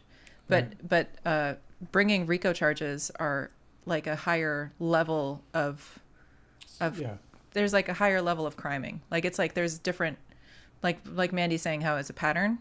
Like there's, you do this and then this and then this, and then it qualifies as RICO. I'm sorry. I really probably shouldn't have started to describe that because I'm being too vague to be understood. I should look this up because this happened. Yeah, I mean, if you got to look it up, go ahead. Who was it like a few years ago that got RICO charges where we looked into this? Was it Matt Gaetz? I can't remember who it was. No, he didn't have RICO. Matt Gaetz. Please. Mandy said the amount of weapons that got seized with all the serial numbers scratched out, that's a whole other level added. See, we haven't seen any of this evidence yet. This is for It's only just started. This is from the did trial. Yeah, it's only week 2. Yeah. And I think they're saying 6 weeks. So it's going to be a minute. It's going to be a minute. I would stream live if we if it was like, oh shoot. I would stream live if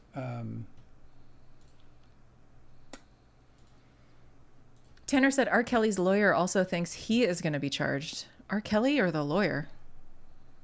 Weird. Can you imagine if R. Kelly had more crimes to deal with? yeah, it's R. Kelly for sure. I forgot that guy existed. Did you? Yeah, I don't ever think of him.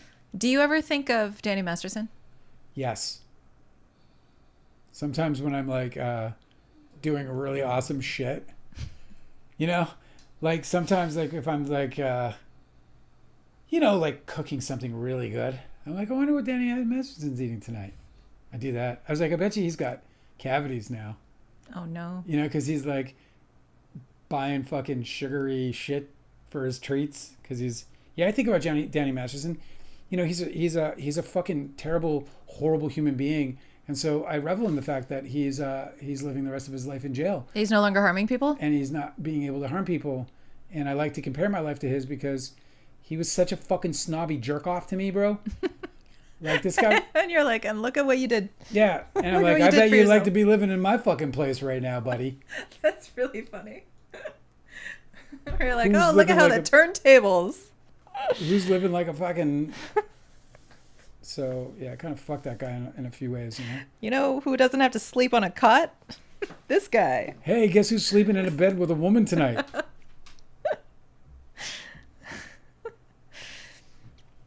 Stefan's being very complimentary. He said, you two with law degrees would be insanely overpowered. I don't have the ability to focus enough for law school. It just would never happen. I kind of regret not getting one. Because I realize it happens. Like I got completely fucked over. I should have just went and got a law degree. Yeah. And then I could have been that story, And then he went and got a law degree and fucked them all back, And instead I'm just a curmudgeon with a well in California you can do that. With a tell-all. You don't even have to go to university. You can study law on your own and then get be an apprentice or something. I mean, obviously it's not an apprentice. It's like a paralegal or whatever. But right. You can work with a lawyer and then get prepped. And I think they have to recommend you to take the bar. And then if you pass the bar, then you're a lawyer in California. Yeah. There might be another state. One of the lawyers that I went to town with my attorneys. So I lived and breathed our case. I knew every aspect of the case inside and out. I was at every deposition. I was at every prep meeting for every deposition. Yeah, why wouldn't you be? Can you imagine doing anything else? All I did was work on that case. And one of the lawyers said, if you keep going, we might have to get you to take the bar. And I laughed. And he said, actually, the truth is, if you spent, I think he said 4 years. If you spent up to 4 years or whatever, certain number of hours, and then it makes you eligible for the bar. And I was like, no shit.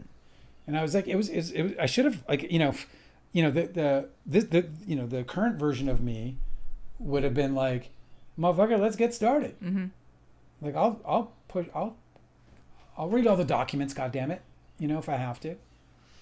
Cosmic Urgency is asking, what's the Danny Masterson story? I feel like that's a trap. Okay, the Danny Masterson story. Do you have to speak carefully? Danny Masterson was accused credibly by a large number of women. Dozens, maybe hundreds. Possibly hundreds, but a large number of women charged or accused him of sexual assault and more severe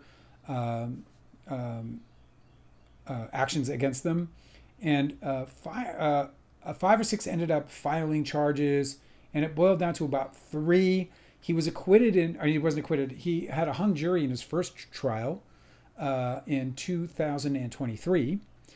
Just after the pandemic. He got kind of lucky because he got arrested finally. It took forever to bring this guy to justice. And then he got arrested. And after being arrested, he the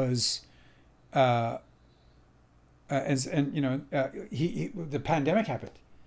And he was just at home, on bail. And so the pandemic happened, and he didn't get a trial he got like to live at home, bro. Oh, Cosmic Urgency said, I know that part. I mean, your story with him. I was like, how the fuck don't you know this? My story with Danny Masterson. I mean, he was a friend of Ethan Suplee's, and he was, like, I knew a bunch of the guys, the Scientologist guy, Giovanni Ribisi, Danny Masterson, Chris Masterson.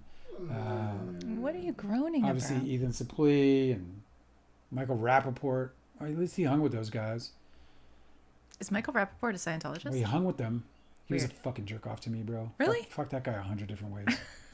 For real. So Danny Masterson was a jerk to you? He was just a jerk in general. I just didn't like him. I never did like him.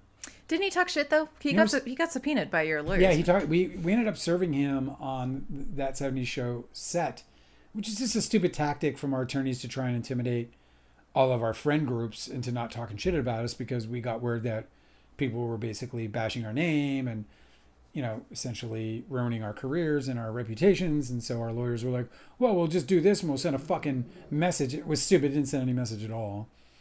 Anyway, Danny Masterson, bro. Fuck that guy.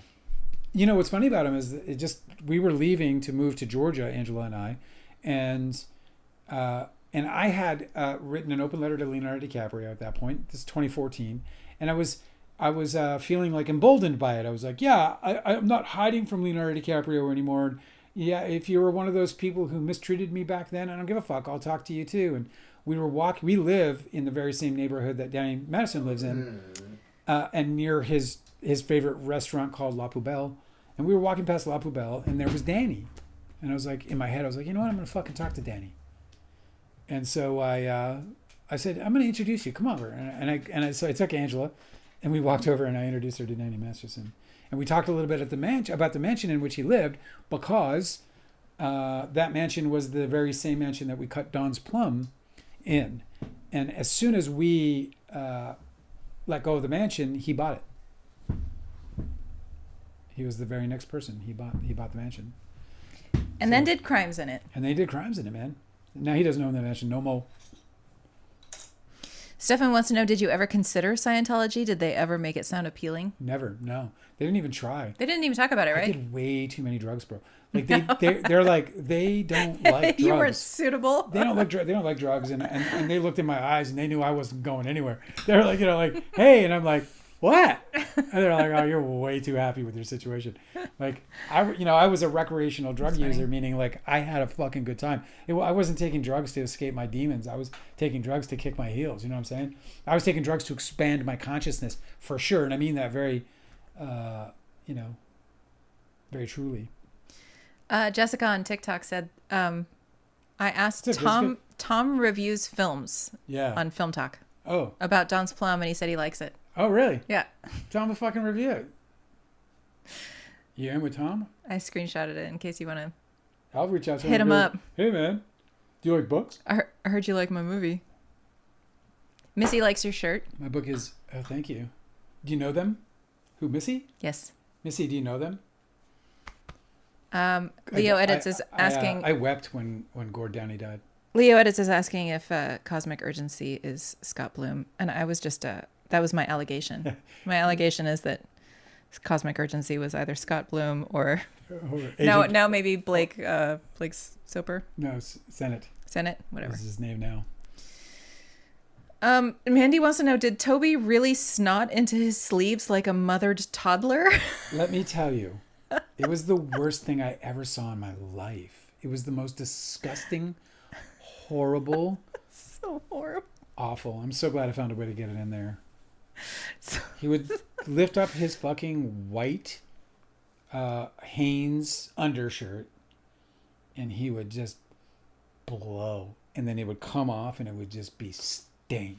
What? And then he would walk around. He would do this like in public with people. Like, I don't know if it was public. It would be like at his house or like at our house. With people around. Yes.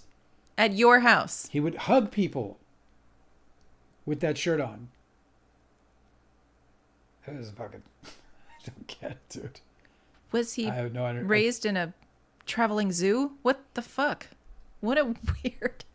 You think he still does it? You think he wears No. like $800 shirts? I think he has somebody and blows wipe his his nose nose for him now. Yeah. Yeah, he calls his assistant over and blows his nose in their shirt. Speaking of his assistant, I had a guy who's actually trying to put together a screening of Don's Plum at a book signing in Atlanta. He ended up meeting a former assistant to Tobey Maguire, and they became friends. And so my friend, he tells him, hey, you know, blah, blah, blah, I know this guy Dale Wheatley. And he's like, oh, no shit, yeah, I know who that is. And then proceeds to tell this guy that there's some advice that he got from Tobey about making movies. Tobey said to this guy, you should do what me and my friends did and make your own fucking movie about your life. You should do what me and my friends do. That's what he said. You should make a Don's Plum like me and my friends Yes. did. He was talking about Don's Plum. He referenced Don's Plum. And then hopefully one of your friends isn't like a total sociopath and wants to destroy everything for their Can own you fucking believe purposes. he told somebody? Oh my God. It's great advice, bro. Totally worked out last time you guys did it. Fucker. You dirty, rotten bastard. I'm personally offended by... Sorry for anyone in the UK whose accent I just butchered. I'm personally offended by this whole like scandal with your movie because I would have cherished it when I was the age that it would have come out. So many people would. It was like a 1997 release, and I would have been 15. I think even if it came out in 2001, even if it was released, like if you guys had like a big lawsuit, right, and then it came out, then you would still I crave would have been it. 19 years old. Like, Yeah, and that was also like, you know, that was still like. By the way, if you guys liked White Lotus, the show White Lotus, it's written and directed mostly by Mike White, but Mike White created it. Mike White created a movie. It was his writing debut. I don't think he directed it. It's called Chuck and Buck. I think he directed it. I don't believe he did. If he did, I could be wrong, but I don't believe he did. In any case, but I'm usually right about these things because you're genius. Because you're a brilliant genius. But Mike White, Chuck and Buck, I highly recommend it. Where was I going? I have no idea how you segued to that. I don't know what goes on in that head of yours. Mike White. There's so many Mike Whites in Hollywood. There's only one that made that movie or that series. Let's go to White Lotus. Chuck and Buck. Fucking White Lotus, eh? Oh, Tanner, did you know? I know I touched on this yesterday, but did you hear about Jose Alvarado? 80-game suspension. He says he didn't know. Of course, they all do, but. I've got this really cool video I want to show you guys about. It's a Phillies video. Oh, you're right. He didn't direct it, did he? He didn't direct it. I know what happened. Miguel I was there. Miguel Arteta. There you go, Miguel Arteta. Well, he did a really wonderful job on that movie too. Miguel did a great job. Check out Chuck and Buck, but be prepared because it's definitely. I'm not even gonna do the spoiler because there's a spoiler. Oh, he directed one of my other. I really like this one too. It's kind of in the same genre. The Good Girl. I liked that one. Yeah, I like that movie too. He also did a bunch of other comedy. Florida Man, Cedar Rapids. Florida Man. Beatrice at Dinner. That was acclaimed. Anywho. Tanner's hyped that we lost our closing pitcher to an 80-game suspension. Tanner, you're going to get bad karma for that. Don't do that. Leo Edis wants to know, was Toby's dad a bank robber? Of sorts. He was a really bad one. Did he immediately get caught? Is that the story? I don't remember it. Yeah, he got caught. It reminded me of this guy I knew named Mike Montgomery who he robbed a Kentucky Fried Chicken. And he got caught because he was walking away from it counting the money. And the cops were on the way to the call, and they were like, "Is that a fucking guy counting money?" And they pulled over. He and was like, literally like walking down the street, counting the money. He was like, "Not bad." And he did 4 fucking years in prison for it. And I met him right when he got out. He like pulled his balaclava up, you know, on the top of it. You can still see the eye holes. But it was as bad as that. It was like he apparently showed up with like a non-weapon weapon. Oh, like Tobey Maguire's dad like showed up with it was like a cardboard cutout of no, a, like of you know a when gun. you make those elastic band guns. Yeah. Just like you know they're like do it, fucking do it. What is it like when you? You know, you ever do that? You ever have that guy with the fucking elastic band in your face? You're like, and then they go, oh, and you're like, oh fuck. I think it's a uniquely boy experience, or if you grew up with brothers or something. Like getting spit on when you were a kid.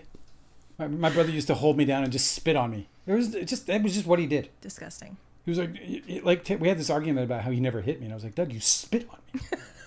I would have preferred to be hit. What kind of assault do you call that? Like that's not a fucking assault. You spit on me. Oh my god.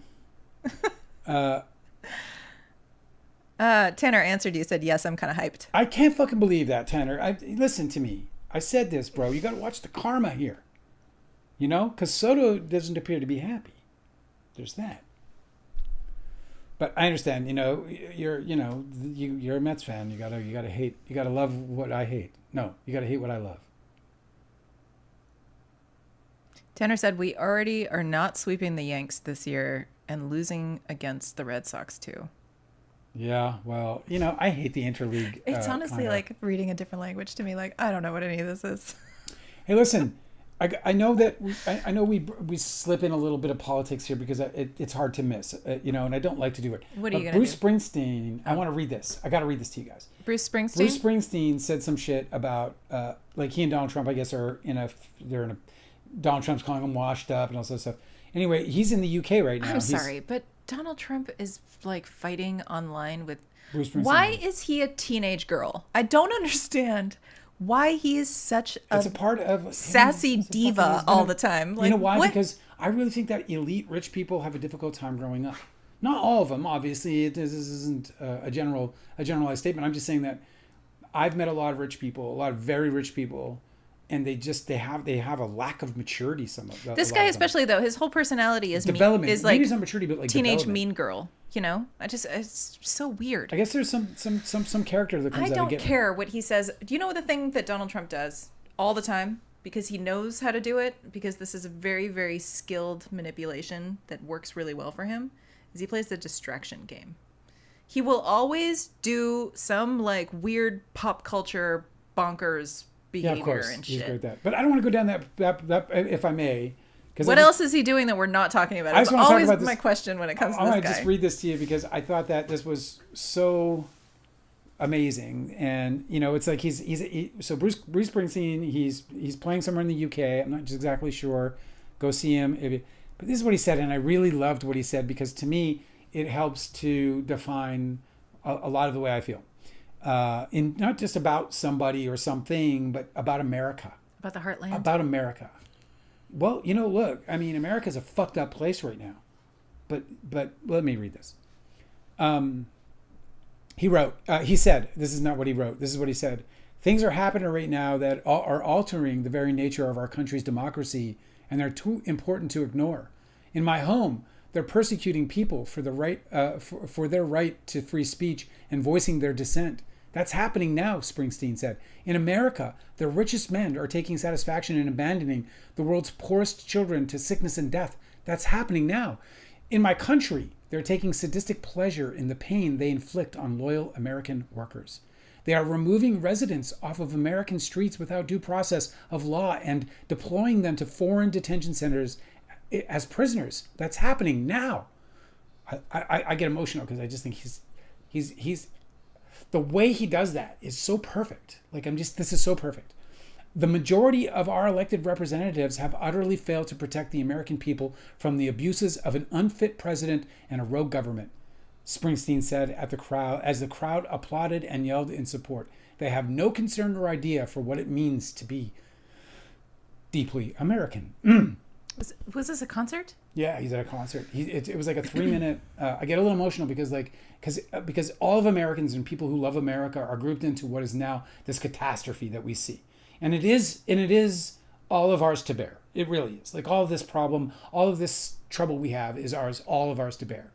But there is a life here. There are people here. Some of these people are with us tonight, and they're easily forgotten. They're easily,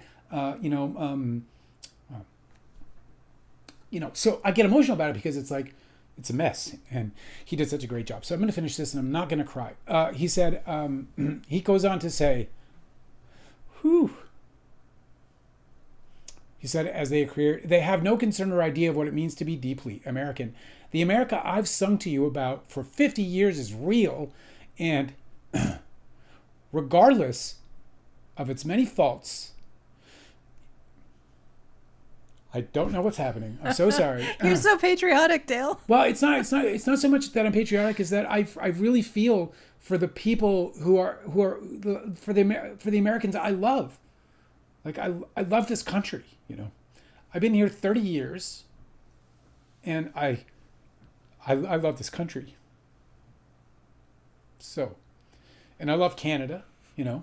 I love these countries. And I loved what they stood for, and I loved what I believed in them to be when I moved here. But what I love most about America are the people. Okay. You don't have to finish it. It's one more paragraph. I love the people. I love Americans. They're fucking wonderful. Like, I've met so many of the most incredible people I've ever met in my life right here in this country. I don't know what it is about this country but it brings something out of people that I've not found in other countries that I've visited or lived in. There's just something that comes out of you in America that is, I don't know what it is, but it can lead to so much beauty. Okay. I'm so sorry. I knew when I read this, I wanted to read this to you. I had no idea it was going to affect me the way it is, so I'm fucking sorry. The America I've sung to you about for 50 years is real. And regardless of its many faults, it's a great country with great people. So sorry. And we will survive this moment. Well, I have a hope, he said. I believe in the truth and what the great American James Baldwin said. He said, this is fucking funny, and I need to pull myself together because James Baldwin was this kind of writer who could put a sentence together that could simplify the biggest problem in the most like eloquent and easy way. And so James Baldwin said, in this world, there isn't much humanity as one would like, but there's enough.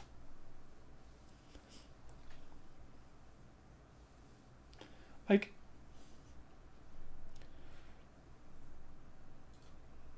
it's like the perfect amount of hope.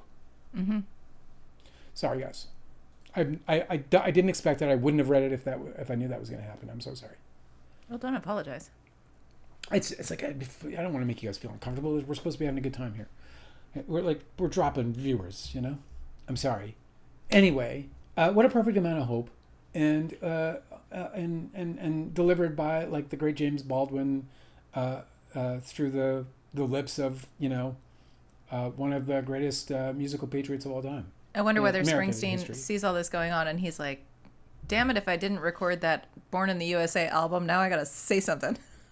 And by the way, I want to make sure that, because you know, we did drop some viewers, and I just want to make sure, like, look, I don't want people to think that I'm against you if you happen to have voted for this current administration or because you are conservative or whatever else, because that's not really the thing that I'm particularly concerned with. What I miss so much is the spirit of the country that was here when I arrived.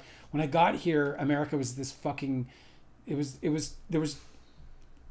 was a country where the people by majority seemed to want to cling to the beauty of it, and not to the darkness that does linger and will probably, you know, linger in this country forever because it has such a difficult past.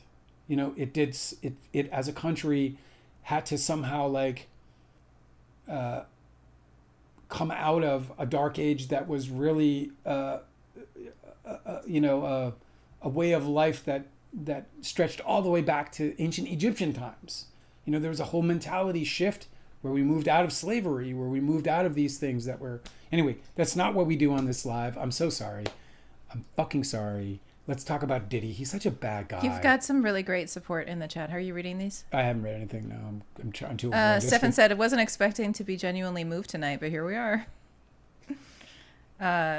Delicate said, we need to be led by calm and not chaos, as Taylor said in her endorsement of Kamala. Yeah. Erica said, Dale, you big softy. Yeah. Tanner said, I hate that I grew up in a post 9/11 USA. I feel like I missed out on a lot of freedoms that we had years ago. Yeah, you did. That it's a really great statement that you're making there, because like that's when America changed, and I remember it. It just changed. Well, it was actually that was when the mask fell. I'm not really sure that That's No. There were things. Of course, you got Vietnam War, you got Korea, America has its. That was when the mask fell. Dirt, but it was when the mask fell off. For sure. Anessa said, "Don't ever be sorry for being authentic, Dale." I'm with you with that one. Thank you. That's nice. Stefan said, "The fact that you're so authentic and uncensored. Sorry, I'm screwing this. Oh, we're live. I can't fucking. This is like I'm is what makes this live so good." I'm so glad That's lovely, Stefan. I'm so glad you said that. I think it's just I think I was radicalized when I learned about the move bombing in Philadelphia, and I was radicalized by it because, of course, that it happened. Well, that changed everything for me too. But in ways, of course that it happened. But I didn't know that it had happened. Yeah. I learned about it decades after. I never heard about it. I never learned about it in school. Nobody ever talked about it. It just did not even occur. That was not something that could have ever happened. In my estimation, could never have happened in the U.S. And so it's just really important to like become aware of the biggest export of the United States of America is illusion. All that we talk about, I mean, it's even called the American dream because it's not really defined and it's not really totally achievable. And it's this big aspiration. Yeah, they put things on it like housing or like houses or like, automobiles or whatever, vacations. But the reality of the American dream to me was something completely different. To me, the American dream is almost like a spirit. It's almost like a... Yes, but also like when you think about like America culturally, like what do we have other than like we're the place where celebrity happens, Like celebrities... like our whole thing is show business. Even our politics is like, we've got these like these politicians Reagan. That are all like coiffed, like since Reagan. Nobody's real. No. And we don't want them to be. Yeah. And so it's just like the whole thing is just asking to be built on this sort of facade where like what's not what's really going on, because it makes me sound like a conspiracy theorist, but right. It's very easy.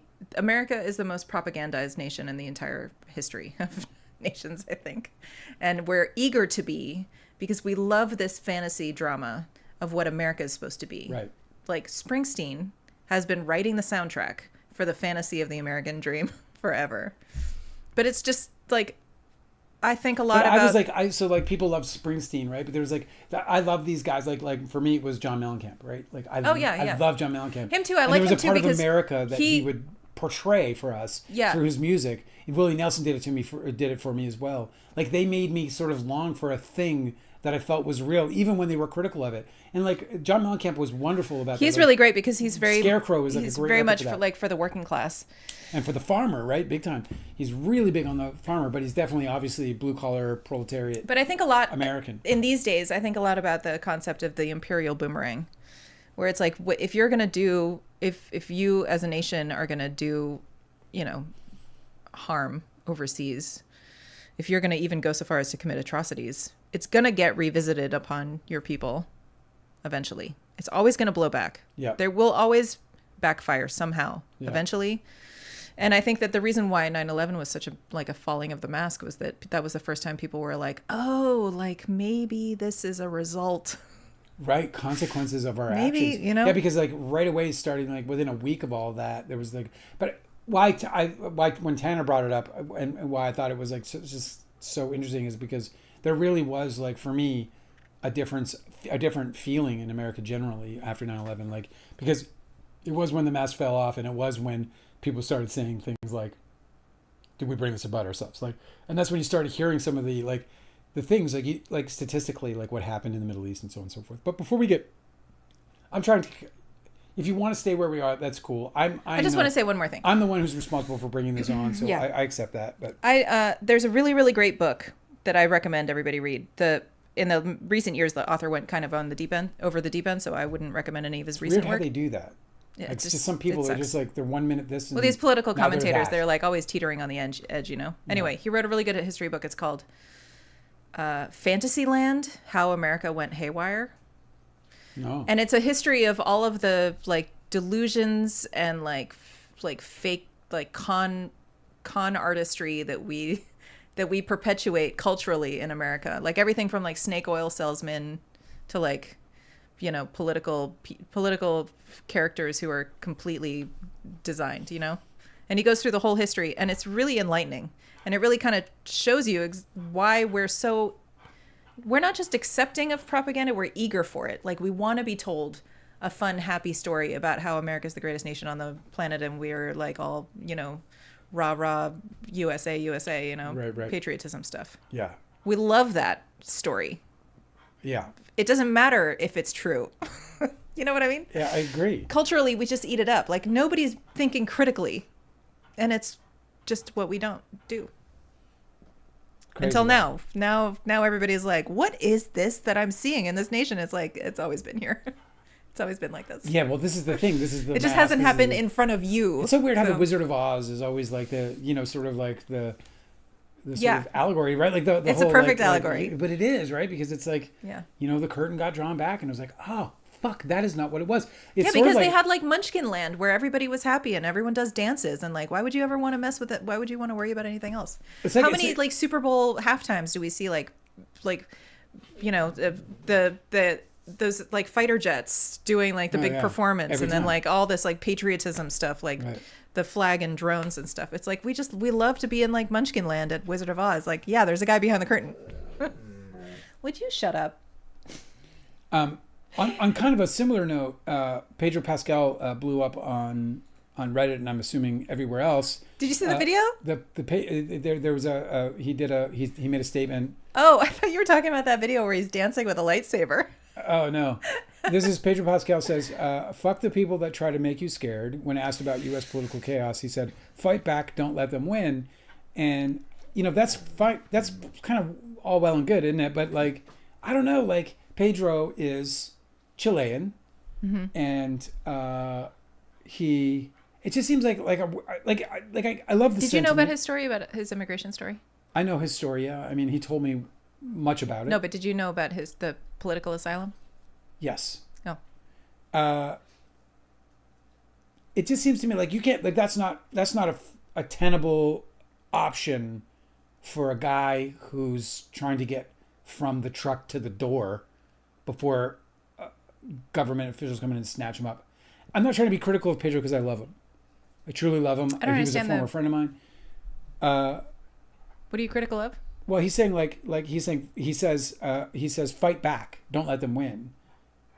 Like, there's a guy, there's a guy, a green card holder, like me, is sitting in a fucking El Salvador prison where the Supreme Court has ordered his return, and he's still sitting there. Yeah.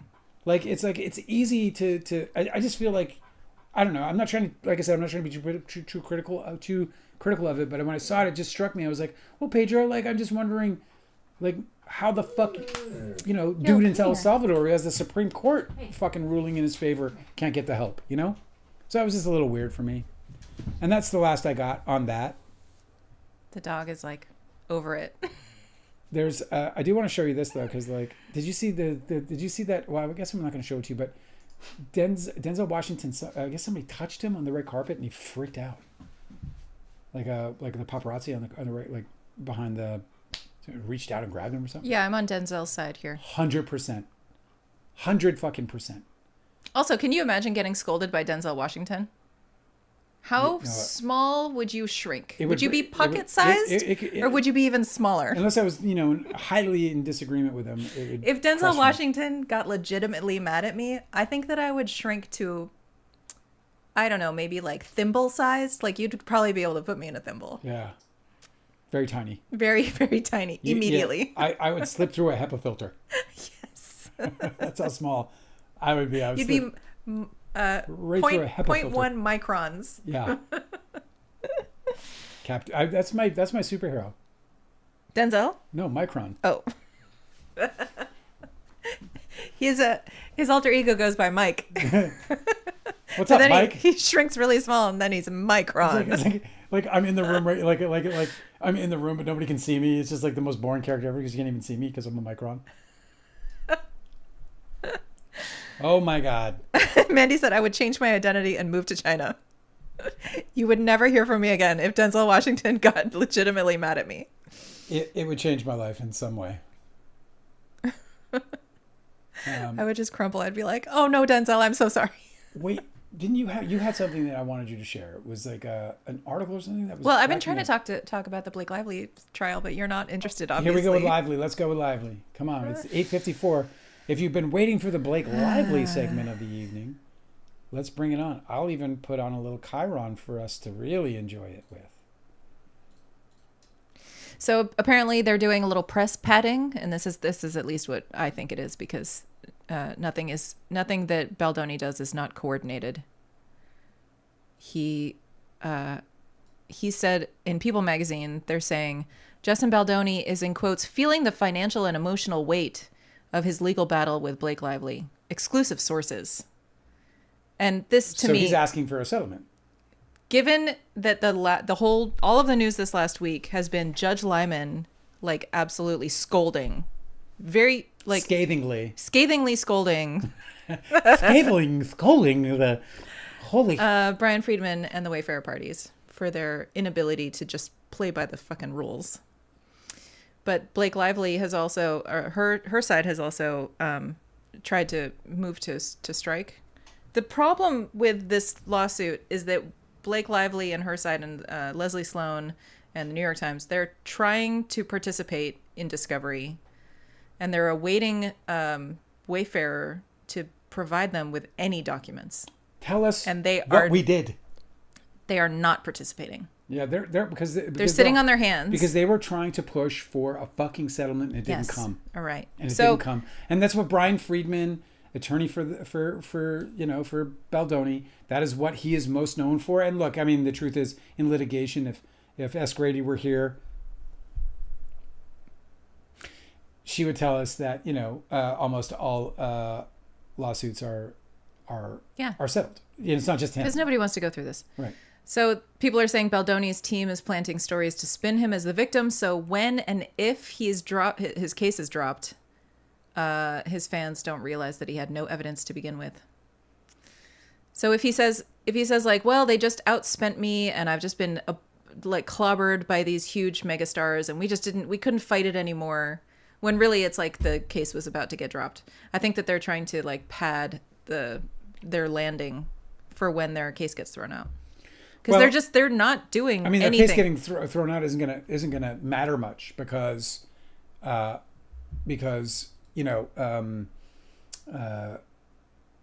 doesn't throw out Lively's case, and her case isn't gonna get thrown out. That Right. case is gonna stay. But you can already tell, like, the way that they're gonna play any loss is that they've just been outmatched by the power of Blake Lively, because that's what they've been saying from the very beginning.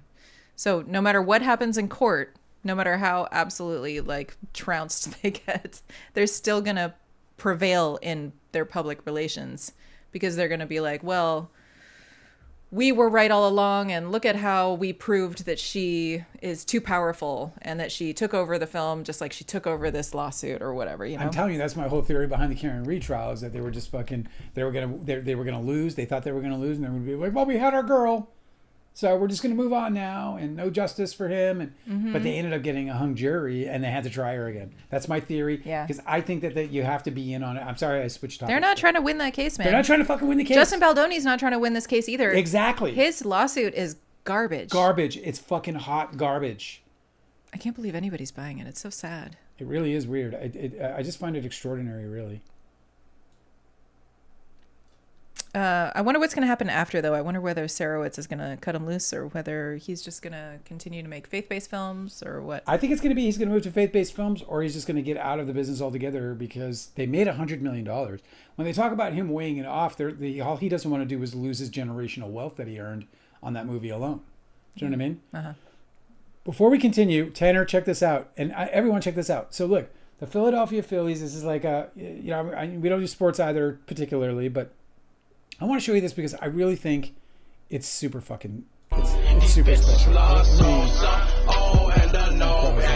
is that? I don't know what that is. We're going to mute that. I'm going to play this for you, but watch this because it's totally pixelated.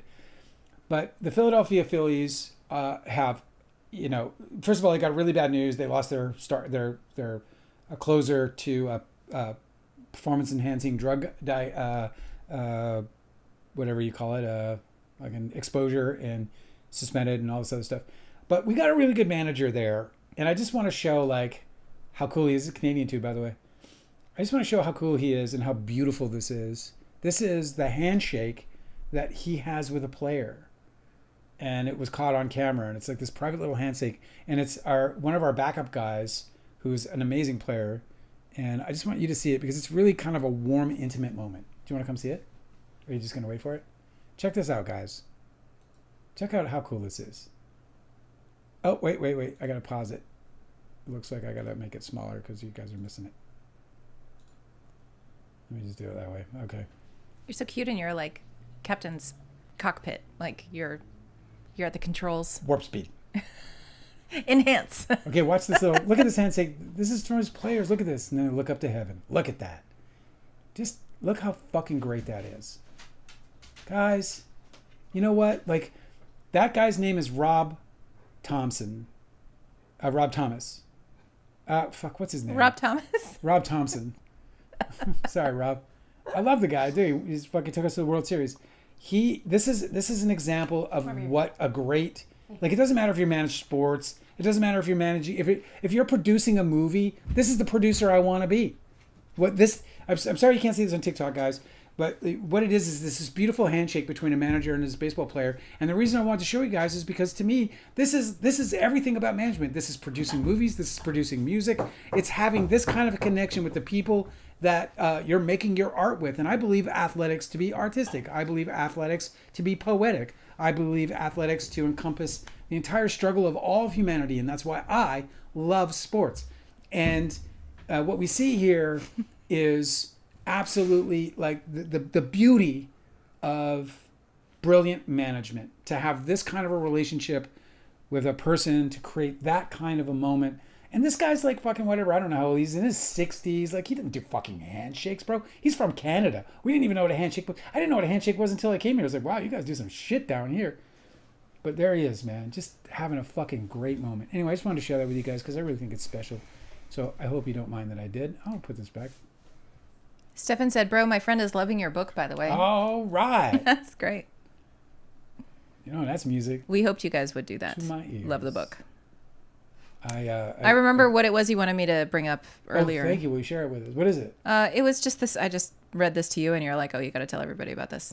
It was just a Jodie Foster. Oh, this is Jodie Foster. Yeah, this is spot on. Let me just hang on. Give me before you do, because I might want to turn this into a short. We might be shooting a short. Hang on 1 second. And you know what I like to do? Turning shorts into features. Hang on, side by side. Let me do this. Chiron real quick. Thank you. All right, ladies and gentlemen, Angela Carvalho. So Jodie Foster did a interview with Variety. This is excerpts, quotes, and people are making fun of her for it on Twitter. She said, I see a lot of young actors, and I'm not saying I'm jealous, but I don't understand how they just want to act. They don't care if the movie's bad. They don't care if the dialogue is bad. They don't care if they're a grape in a Fruit of the Loom ad. If I never acted again, I wouldn't really care. I really like to be a vessel for story or cinema. If I could do something else, if I was a writer or a painter or a sculptor, that would be good too. But this is the only skill I have. And this person reposted it, said, I love her, LMAO. They said, yeah, like she's saying these young actors are in a bunch of garbage these days. I was doing Taxi Driver when I was 12, but good luck on your streaming series though. Good luck on your streaming series. Well, you know what's interesting about this and why I wanted to share this with everybody is, and like when you read this to me, I thought it was great for our live, is because I think that, you know, when we talk about like there's a lot of talk about the fall of independent film, or that, like, you know, where's the real content anymore? Where's the heart and soul of content? And a lot of it is what she's saying. A lot of it is the actors. The actors have the power in many respects. I was saying yesterday how they're the ones who get things greenlit in many, you know, I don't think, you know, when she's talking about Fruit of the Looms to whatever, but she's talking about young actors too, so they probably don't have a lot of pull. Certainly, of course. Well, some of them do, like, you know, a Chalamet or whatever. Is that his name? No, but I'm just gonna let you do that. Chalamet. I'm not gonna correct you. Is it Chalamet? Who knows? It's whatever you want it to be. You can't just abandon it's whatever me like you that. want it People to be. think I have dementia. It's whatever you want it to be in your heart. Shamalama ding dong. I don't know. Whatever. You know what I'm saying. Anyway, that I love her talk about like how like what she's compelled to do is something meaningful and powerful. And I'll tell you that I made Small Group, the Christian movie that's on my IMDb, and honestly, it's a black mark on my career. But I did it because I had waited 25 years to make a movie, and I found a situation where I could get this movie made, and it might lead to another one, and I can invigorate a community, and it all seemed to make sense for me, and so I did it. But the reason I regret it isn't because I'm like anti-Christ. It's because I'm not the Antichrist. I'm not the Antichrist. Come on. That's absolutely something that the Antichrist would say. Do you believe me? But the reason is because it didn't come from my heart. It's not my soul. It's not everything that I wanted. And I was holding out for that, you know? I didn't mind EPing like a cute little artsy film like April Apocalypse. But, you know, as far as my writing and my producing and like those are like sort of because, you know, I related to her what she said when she said if she could write or if she could like paint or whatever she said. Mm-hmm. And I didn't realize I could write a book. So now that I know, I got like some backup plans. It's just like how we don't want to hear from like Nepo babies about what it's like to make it in the industry and how much they struggle. Hey, cut that out. We don't want to listen to Jodie Foster talk about young actors and the roles they get. Like, bitch, like you were like a preteen in a Martin Scorsese movie. Like your situation is different. Well, but she's wonderful. It is the choices I love you make, her. though. It is the choices you make, though. It is. It really is. Yeah, look, I mean, know, obviously, but like, obviously, there's that time in your career where you got to do Critters 3, right? That happens. But, you know, when it comes to the point where you can make more, like decisions, like she is talking about people like, would be a good example. I don't have one right now, but there are just people out there, you know, who will take anything. Yeah. They'll take the money. Because they want to work. Mark Wahlberg.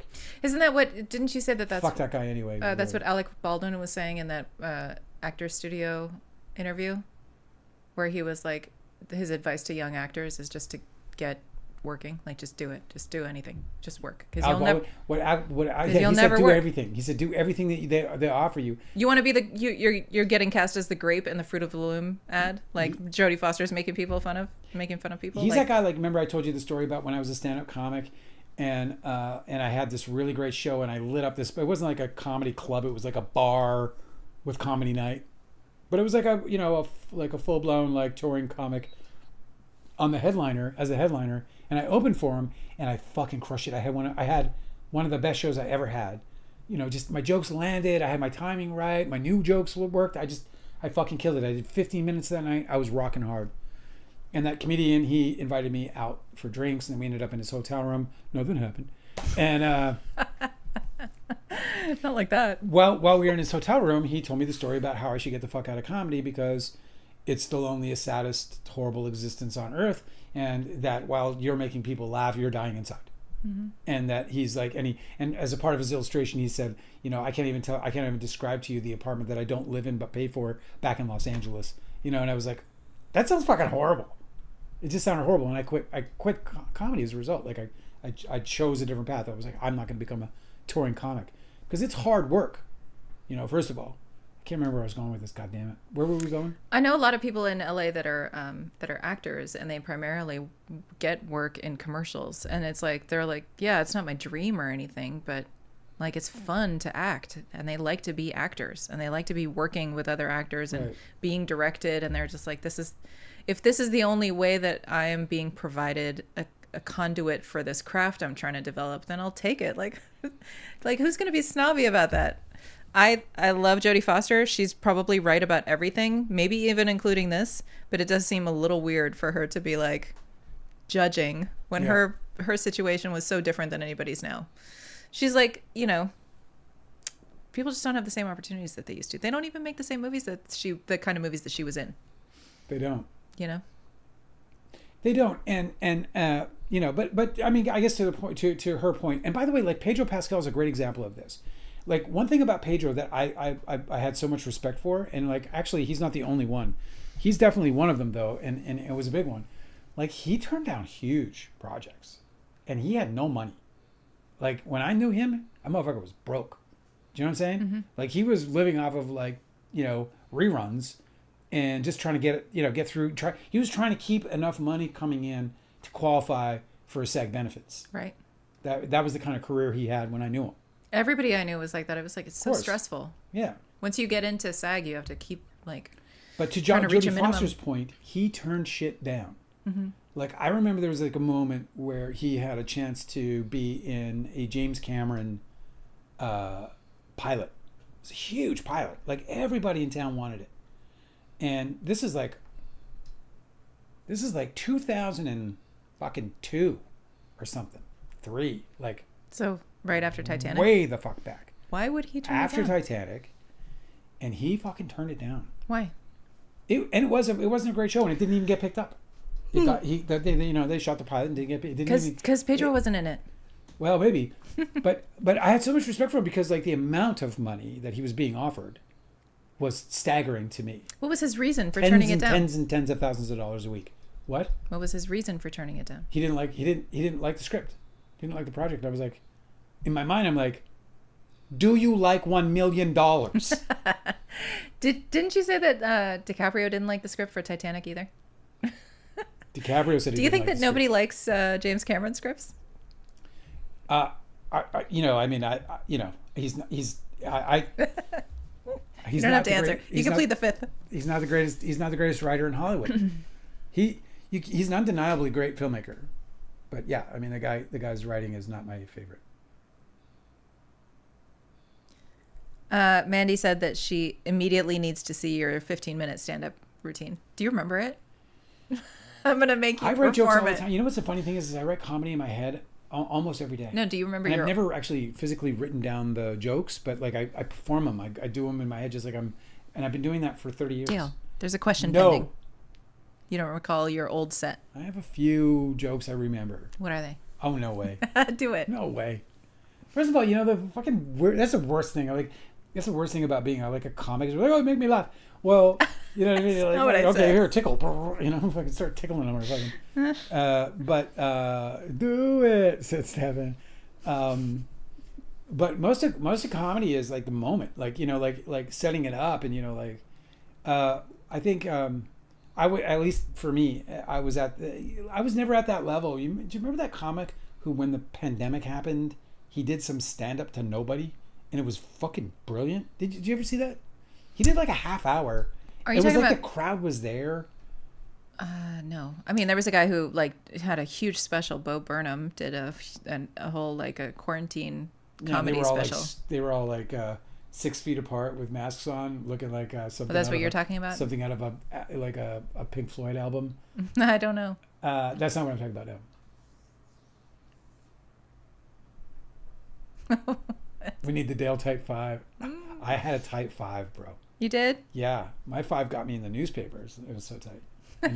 I was in the newspapers. I was in the newspapers. Well, that's what they had. And I'm fucking old, bro.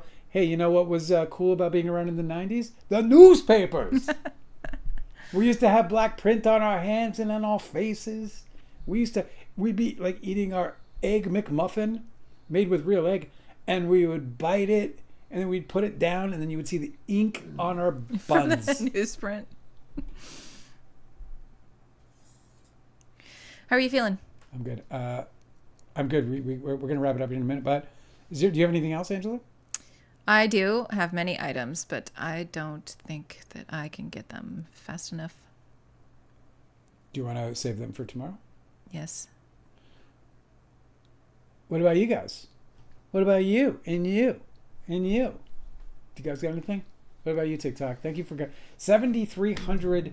I think we had less than 10 people with us, and we had 7,300 likes. You guys are really fucking nice to us, man. Thank you so much. You know, I know it helps somehow, some way, so I'm really grateful for that.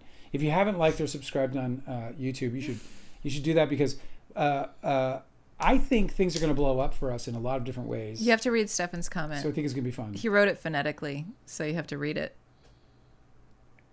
Do you see it? We need Dale Type 5. No, it's below that. You're going to be a star, kid. You got moxie. You got moxie. Dude, I had those dreams when I got to Hollywood. I dreamt literally of being plucked off the street. I like, you know, Everybody does. stupid enough to believe that, like, yeah, but the only reason you would ever be plucked out of the street is if you're beautiful enough, and I was not. Eddie Izzard has such a great bit about that. You could have been, but not me. Where he's like, his dream was that he was gonna creep around the studio a lot, and some filmmaker was gonna be like, "Aha, a creeping kid for my movie, The Creeping Kid." Exactly, dude. That's how it happens. He's perfect. Right? I'm doing this movie called The Elephant Man, and I like your look. You're gonna be somebody. Your name is gonna be in lights. They're gonna talk about you for centuries. Well, everybody, I had a lovely time tonight. I am sorry that I broke down a little bit there, but I really do love this country, and I really do hope, and I do pray that that all of the greatness that is America will come out and shine through these very difficult times, and at least hold together long enough so that that the frame can't be broken. You know, that we can have a mixed up pot, a mess to clean up, but let us have a mess to clean up. Do you want to tell people about the astrology coming up? No. Okay. Because it's not good. It's not good. It's fucking terrible. You guys are amazing. Thank you for helping us get through this stuff. We're going to be eventually putting some actual content out so that we can like bring some company for you guys in the chat.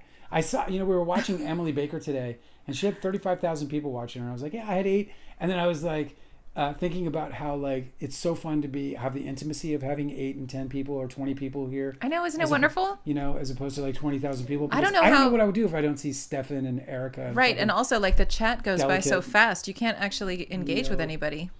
Yeah, it's nice. I like this. We have a lot of like really cool friends that I feel like, I don't know. I feel like work close to you guys. You know what I mean? I am. Anyway, you're the absolute fucking best. I can't wait. Tomorrow, my screen I hope won't be totally botchy early on and throw me off the rails. Thank you so much for joining us tonight, and we hope you'll be back again tomorrow, where we do this all over again, probably very much the same way that we did it tonight. I'm not going to cry tomorrow at all. You might. Never say and never. Thank you for all of you who have read the book and who promote the book on this live. That is so kind of you. You have no idea what it means to me. I'll never be able to repay you. So I apologize for that right now. You guys are the best. See you tomorrow night. Good night. Good night. Stop streaming, Dale. Come here. You're such a complainer. Come here. Come here. Come here. What are you doing? All right. Complaining. So much growing. I have a feeling that